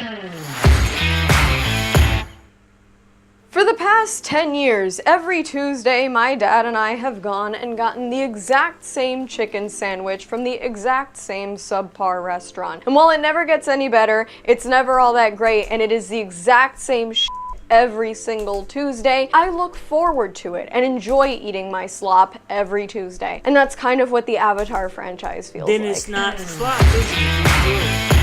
Simple as that. Hey y'all, Snarky J Cosplay here. Before we get into this review, I'm gonna go ahead and answer a few questions about this. 1, why isn't it body paint? The exact reason you asked this question is the exact reason I will never paint my body for a costume. Additionally, it would require a paint roller to cover some parts of my body, and I don't have the time or the patience. 2, do the contact lenses hurt? No, but I also can't see, so I'm having a really hard time remembering exactly where the lens is. 3, isn't it hard to talk in the fangs? Absolutely not. I'm a freak and I've spent enough time wearing fangs for fun that I really don't struggle with them anymore. 4, are you f***ing insane? Yes. And 5, Jay, are you seriously gonna wear this for the entire f***ing review? Yes, I'm serious. So let's jump right into it. Last night I went to watch Avatar Fire and Ash. I was not invited to an early screening because I'm pretty sure I'm on some sort of Disney blacklist, because those definitely exist. And while I wasn't invited to an early Good that you're not on them. You don't need to be. You don't need other shit.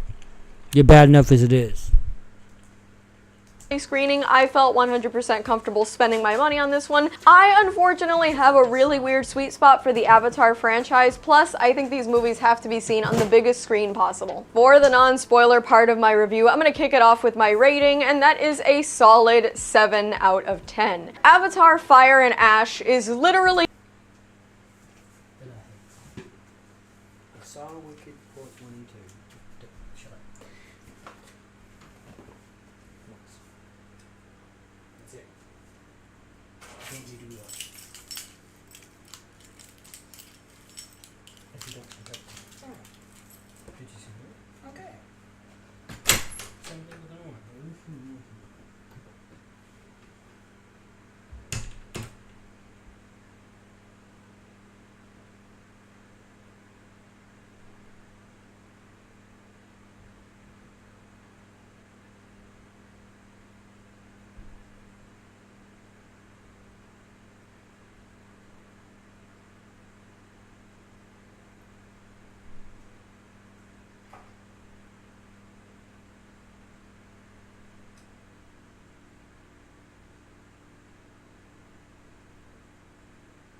nothing new to the franchise so far. While I think the first Avatar film differs greatly from the formulas established in 2 and 3, Avatar Fire and Ash is basically a rehashing of a lot of the parts of Avatar 1. It's also almost a direct copy and paste of some of the best parts of Avatar 2, The Way of Water, which, being that I thought that movie was absolutely kind of awful, it was really nice to see the better parts of that movie kind of redone and packaged into a movie that I thought was considerably better than the second one, and almost as good as the first one for me. Avatar Fire and Ash is definitely not a perfect movie. It was not free of parts that I had to roll my eyes, and unfortunately one of the big things that it suffers from is that a lot of the characters that it now focuses on, like the children of Jake Sully and Neytiri, are incredibly unlikable and really annoying to watch, but there's not much we can do about it. There's a lot of great arcs for characters like Jake Sully and Neytiri. Not much is that a lot of the characters that it now focuses on better than the second one, and almost as good as the first one for me. Avatar Fire and Ash is definitely not a perfect movie. It was not free of parts that I had to roll my eyes, and unfortunately one of the big things that it suffers from is that a lot of the characters that it now focuses on, like the children of Jake Sully and Neytiri, are incredibly unlikable and really annoying to watch, but there's not much we can do about it. There's a lot of great arcs for characters like Jake Sully and Neytiri, and the villain you... First of all,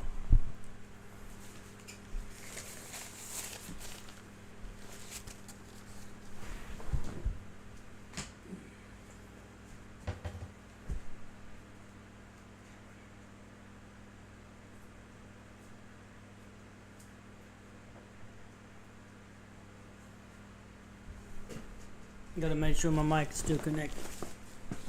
First of all, this bitch don't know what she's talking about. Talking about how annoying the characters are. She's one of those people who judges a movie whether it's good or bad. She doesn't go there for the experience, and she doesn't understand the experience, and she doesn't understand the real story. She says they're annoying. You don't understand. Yeah, they're annoying because they're teenagers, kind of like you, Gen Z. As a 24-year-old YouTuber saying the same shit everybody else is saying, not trying to be different. You're rehashing everything that all these reviewers say, but you're not giving me any real critique. Saying this exact rehash of the last movie is not a valid critique. Give me something else, because they don't have anything to say. And bottom line is, you don't tell me how it can be different. So that's why I don't take what they say seriously, like any of these reviewers, especially not Snarky J.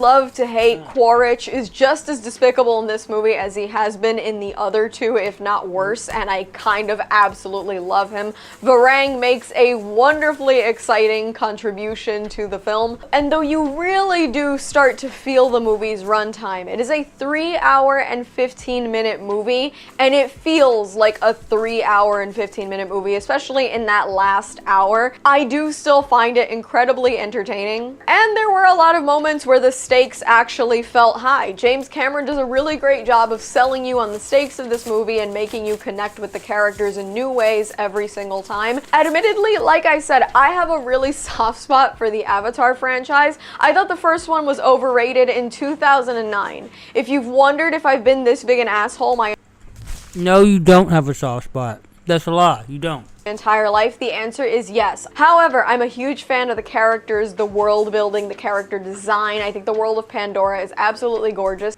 No, you don't, because you hate the kids and you hate the movie. Part of the reason why I'm willing to forgive the film's flaws as much as I am to give it a 7 out of 10 is because of that affection that I already have for the franchise. I will say this is not some brilliant intellectual work. There are a lot of questions that if you try answering them just make no sense and are going to frustrate you more than they're worth. And there's a lot of things that I found in this movie that when I was discussing it with my dad later, he was kind of like, I think you're giving all of this way more credit than it deserves. And we can pretty much chalk that up to the fact that at the end of the day, we're all going to experience movies differently because we all have a different set of circumstances, experiences, opinions, what have you, that we take with us in and out of the movie theater. But I'll tell you what, as much as I would love to come on here and complain and rant and just go absolutely nuts like I normally do, I thought this movie was actually pretty fun, and it was nice to be able to disconnect and just dive into this world on a big screen. I think it has to be seen in a big theater, because if you're not seeing it on a big screen, kind of half the value of this movie is gone. Let's face it, we all watch Avatar for the value of the design, for the graphics. There is no failure in VFX here. There's no shortage of cool designs, whether it be characters, costumes, vehicles. I mean, this is absolutely such a gorgeous movie. And yeah, despite the fact that my dad looked at me afterwards and was like, is it just me or did this f***ing suck? And I looked at him and I was like, oh no, like, I really enjoyed it. I'm comfortable giving it a 7 out of 10. I'm sure hardcore Avatar fans probably think it's even better than that. I want to say this, with this franchise, if you watch the first film and you really like it, and then you watch the second film and you're unsure, and you watch the third film imagining that it's going to be a return to form, that's not how this franchise has gone. See, the first film was almost very granular in that you had one guy introduced into this greater world, and so it's really easy to kind of dissect what's going on, because it's him and the Omaticaya clan and the RDA, and Quaritch is kind of the face of the RDA. That's it. What happened with the expansion of the story and the addition of new characters, new clans and such, is that the second and third ones feel way less like the sort of experimental novelty that was Avatar 1, which already rips off a whole number of other movies. But 2 and 3 start to feel more like superhero fare. If what you liked was that more almost intimate scale of the first Avatar film, that's just not what you're getting here. But as somebody who's just weirdly attracted to cat people and kind of a weirdo about these movies, Stop it. Get some help. so again, this film gets a 7 out of 10 because visually, I think it's probably the most impressive of the series so far. With new tribes, we get to see new environments, and one of the things that I really love about the Avatar franchise is that we combine basically like eco-terrorism and also these beautiful environments. So we see all the different vehicles and machines and weaponry that humanity has made, and the new clan, the Manquan people, are absolutely f***ing terrifying and super cool. James Cameron does a really good job of separating the unique identities of each clan, and through that we get some absolutely great character arcs. I love Jake and Neytiri's dynamic in this whole film. To me, those two characters, if not just Neytiri, are literally the heart of the franchise. We also get a really cool character arc that does an interesting job of mirroring Jake's with Quaritch, who I love to hate. Again, I think he is so brilliant. The weaknesses character-wise come with their children. I really still don't think any of their kids are all that likable, and I think continuing to allow Sigourney Weaver, a woman already way past her 60s at this point, she's voicing a teenager by the name of Kiri, to me continues to weird me the f*** out, and I really can't stand. Other characters in the film, like the ones from the Metkayina tribe, I feel could have used a little more exploration, but this is already a 3-hour and 15-minute movie that I don't think had to be 3 hours and 15 minutes. It's kind of bloated. There's a lot that could have been cut out and trimmed down for a much more concise, I don't want to say brief, because I don't need it to be brief, but I think we could trim out a lot of the fat on this one, and James Cameron just chose not to. If you're looking for something super unique, something super intellectual, something that you can and should really just make a f***ing meal out of, this is not a meal movie. This is a popcorn movie. You sit there, you eat your popcorn, and you have weird thoughts about the blue cat people. Don't say it's just me or I'm gonna get annoyed with you. Anyway, while I do give it a 7 out of 10, I don't know that I would recommend Avatar Fire and Ash to the average moviegoer. Not because I think it's beyond their comprehension. I just think that if you don't already like this franchise a certain amount, if you aren't somebody that is okay with and used to, for example, the superhero format, you're not gonna like it. If you're unable to just turn off your brain and go, Avatar, there is no reason why you should be buying a ticket. So while I'm normally the nitpicky one to go, yeah, that would just never happen, with this movie I very much went into a different mental state. I kind of knew what I was signing up for, and it was basically exactly what I thought it was going to be, so I wasn't as disappointed with it. I think a 7 out of 10 is about as fair a rating as I could give it, and probably better than it deserves. I don't think this is a perfect film. I also don't think it's terrible, and again, it's miles, leagues better than Avatar: The Way of Water, which I really didn't like very much at all. Again, it's long, and I felt the runtime, but I still really liked it, and I walked out of there with a smile on my face, and I went to bed still thinking about the movie, which doesn't happen super often, so 7 out of 10 I think is pretty good. And that's all from me. I've been Snarky J. Thank you so much for watching. Please don't forget to like and subscribe. For more Snarky J, be sure to check me out on Instagram, and if you'd like to support me, this channel, and my content creation, do check out and consider subscribing to my Patreon for exclusive photo shoot sets and cosplay content. I'll add links to all of those in the description below, and let me know your thoughts on Avatar Fire and Ash in the comments below.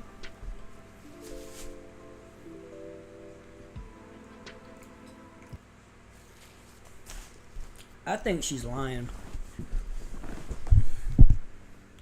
How the hell are you going to say you are not at the character but you like the character? You just contradicted yourself. You just contradict yourself with my mouth.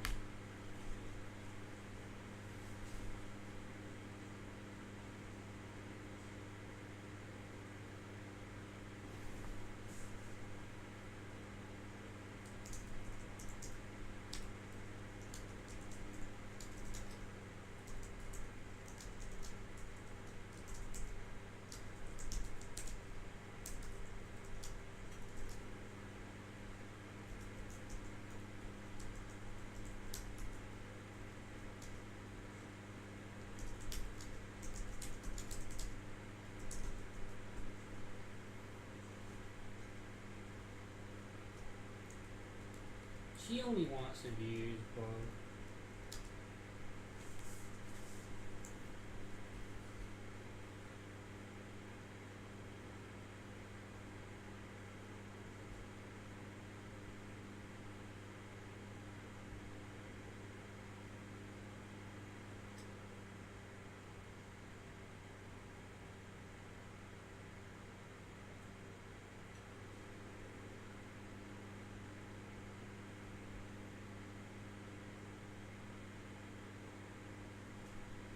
So I'm gonna go with Control F again and find Adam.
In films today is as great as it.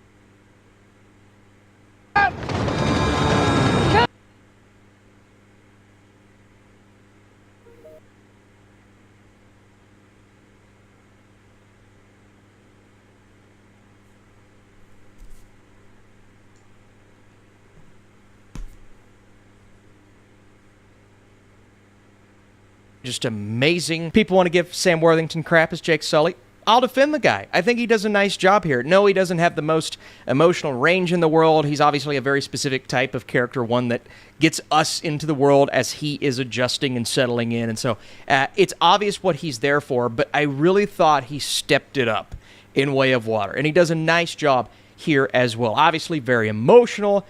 And I'll be honest with you, that sequence in The Way of Water when they lost their son, like that hit me. I rewatched it a couple weeks ago. Hit me like a ton of bricks, as it did my wife, and we just sat there like holding back tears. And I was really looking for a moment or two in Fire and Ash that replicated that, and it never quite got there. I will say, very emotional experience, maybe not from start to finish, but interlaced along the way because it's a very lengthy movie like the second, and where I didn't find there to be really many pacing problems with The Way of Water in a movie that's 3 hours. That just tells you sometimes runtime's not the issue. Sometimes it can be really good for the type of story you're telling. Fire and Ash, I do believe the runtime is an issue here. I believe the pacing is more of a problem than it has been with any of the other movies, and it does get to the point to where they're retreading in such a way to where I was kind of getting frustrated with this story, thinking, I am entertained by this world, and I do enjoy spending time with these characters, and there's a lot of things they've introduced, spending time with Spider in this film, the new volcano tribe, and I do think there's a great performance at the center there, and the evil characters are very evil, even though you kind of know where they're going with this. But there are just so many times where they could have given us more, like with this fire tribe. I wanted to get as much fire here as I did water in The Way of Water, the exploration, what makes it tick, what happens, like the details. And we didn't get the new stuff in detail. We got the stuff we've been getting, just more fleshed out, in more detail, explored in a bit of a different way, I'll give it that. But at the end of the day, when you're watching this franchise that continues to elevate and escalate the stakes and the visuals, obviously, you are looking for a bit more from a story perspective. And with a 3 hour and 20-something minute runtime, I mean, obviously, plenty of time to give us new stuff. And they give us new stuff. This isn't me saying Fire and Ash is void of anything original. How dare you? There's just less original than maybe I was anticipating, and less about the individual characters that I thought stood out compared to The Way of Water, when you get those moments that are just like, and Jake Sully's youngest son, he's kind of coming into his own now. He really grew a lot throughout The Way of Water, and I believe he grows here, but there's less growth. There's less depth from that standpoint because you're handling all of these other things at hand. And I'm hoping the movie starts to introduce more as I'm going, and it never really did. Now, once we get into the third act, it gets bigger, but the third act also has more cliches and conventions on display to where I could see a lot of people enjoying the first two acts. You get to the third, and it's like, oh, okay, it falls flat. But I could also see people looking at these big action set pieces and thinking, I am so immersed right now. And I was immersed. Like, everybody talks about the visuals, and we know the gold standard that we hold them to, it surpasses even that. And that is as impressive. Like, if you're talking from an Academy standpoint, it should be up for everything. It should be up for VFX, production design, like everything you can think of, sound, score, like, and I don't know how that works with score, like, would it even, since it's kind of the original score. Although there is a different score at play here, which I was kind of missing the beats of the first two. This is probably the least impressive score of the three. That's okay. I mean, it's all right, like... And I can throw out all of the phrases: spectacular, phenomenal, remarkable, indubitably, I think of the airship sequence that is in the trailer, and it looks remarkable, but just seeing this on the big screen and seeing this world come to life once again, I mean, I could spend all day on Pandora just living in this world, but at the same time, I say that, and I'm like, well, you get 2.5 hours, and you kind of want something a little new to do, and I just don't know if this Avatar provides that newness that I was looking for, as opposed to feeling like an individual... But they have other actors that aids kiss each other. So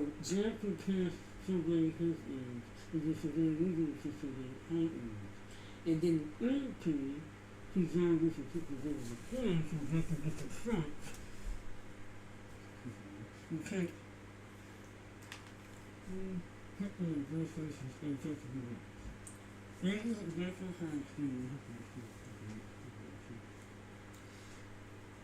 They do shit like that. Yeah.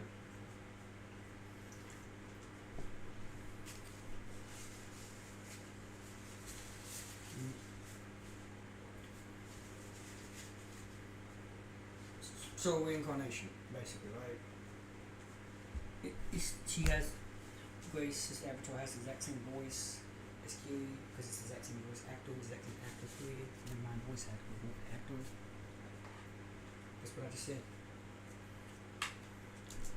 Avatar entry like A Way of Water, it feels more like A Way of Water Part 2. It's just titled Fire and Ash, and so you hope it goes even into a darker direction. And it gets dark on occasion. You know, they do something with Spider's character in this movie that I didn't love. I'm not going to say it takes away from that character in general, but they make this choice that I thought kind of undermined what they were bringing to the table in the last part. And then you have a couple of performances in there that I'm not going to sit here and bash, but maybe they're not the best. But you also have some characters that I just love and support. I mentioned some of our new characters here, and obviously, you know, your Stephen Langs are good, your Zoes are good. Una Chaplin makes her mark here. She is so good. Like, I could just watch her on screen like, what is she going to do next? Like, you know, an unpredictability to this character, but a predictability to their role, and we didn't peel back those layers like I wanted us to. So I'm both underwhelmed and excited about that performance and that side of the story because there's so much more meat on the bone, but I really liked what I got until we start to get into that, okay, where their role is in the grand scope of things. Everything is revealed as we get into that final act. And again, I can't say anything bad about these battle sequences other than the word recycled. You could say they're somewhat recycled from the battle sequences in the second, but then you get some of these new things like the ships and one scene that utilizes gravity in a really cool way. Like, that was really spectacular to watch. And spectacle is a word I could throw on this movie once again, but I was never bored. You know, I was just kind of getting to where, all right, this runtime, how long has it been? How long have I been here? 3 days? Has it been 3 days? 2 hours is long enough! Look, I love the Sully family. Sigourney Weaver playing a teenager, still a little weird to me, but I like the character of Kiri. I like what they unlocked in her in Way of Water, how they carry that over here. Jake Sully is good as all, and I love the bond that he has with his kids, especially after the loss of their son in the previous film. That was devastating, tragic, but, you know, in a way I was looking for a little more here. Now, I won't say too much about the ending. There is a part of me to where it kind of ends in the vein of Way of Water, but there's also a part of me saying and thinking, you know, I believe they could bring this to an end if they wanted to.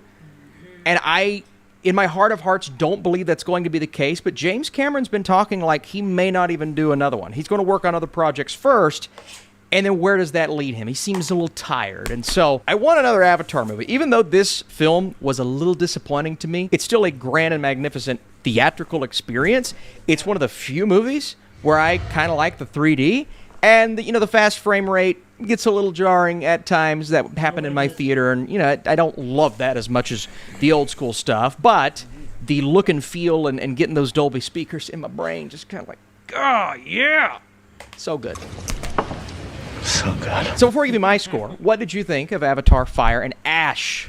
Ash is the word. Love it. Leave your thoughts. If you enjoyed this review, be sure to share about it, to say like ass. it, all those things. Hey, That's make what you're the about end to of the say. year great for all of us if you want to support this channel. If not, I completely understand. Have a Merry Christmas, by the way. So Fire and Ash maintains the visual standard from the first two, delivering top-tier world building and action sequences. It's beyond immersive. The introduction of Una Chaplin packs a punch, and the Sully family we know and love continues to develop their dynamic as they reel from the devastating events of the prior entry.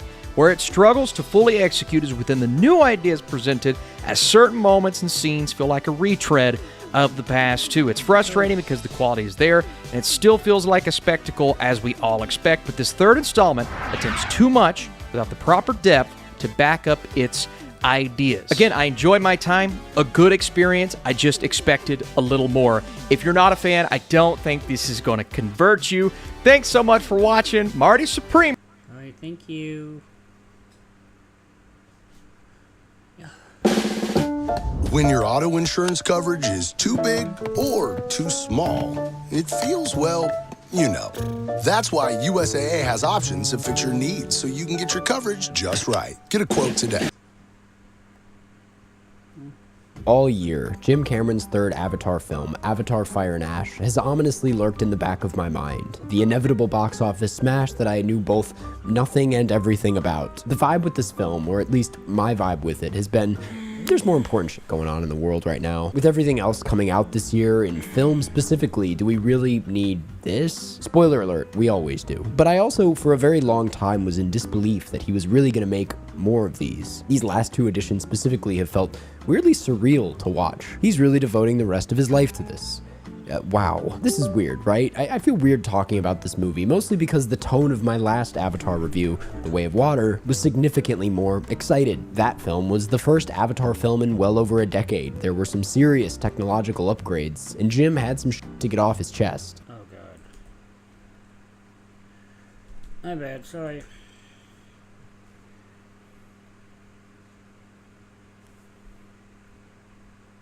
Alright.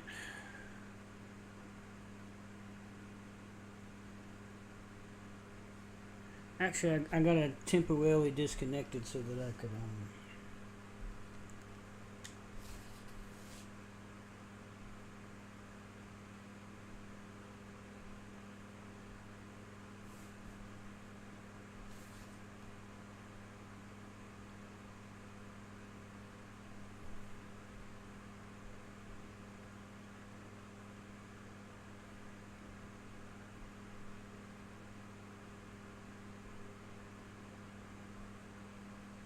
There we go. Now I can turn on Bluetooth.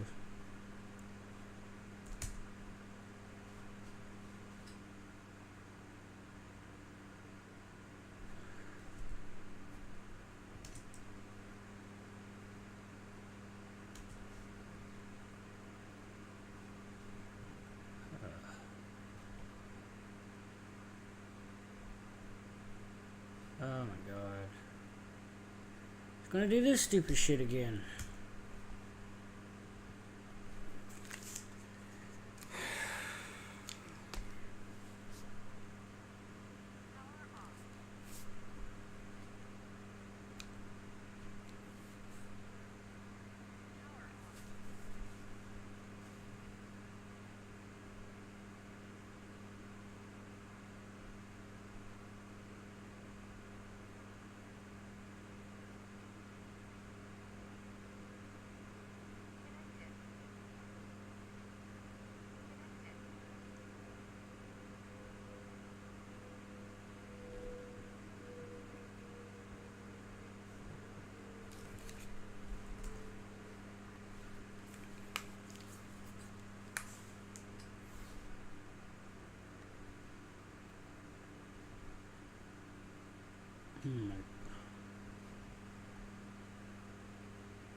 Gotta reconnect the device, repair it.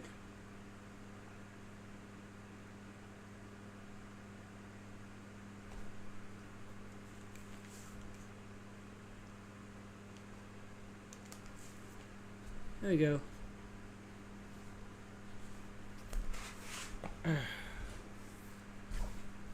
Fuck.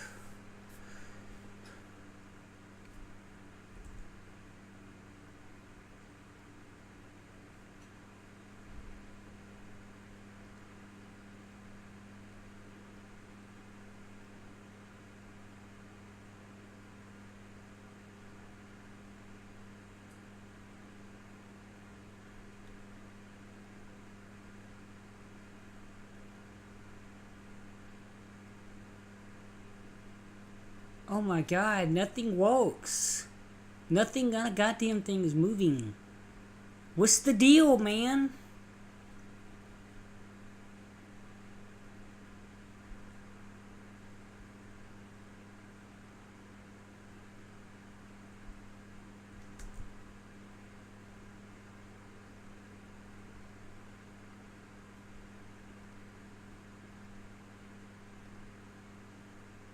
Gotta refresh it. It's every day.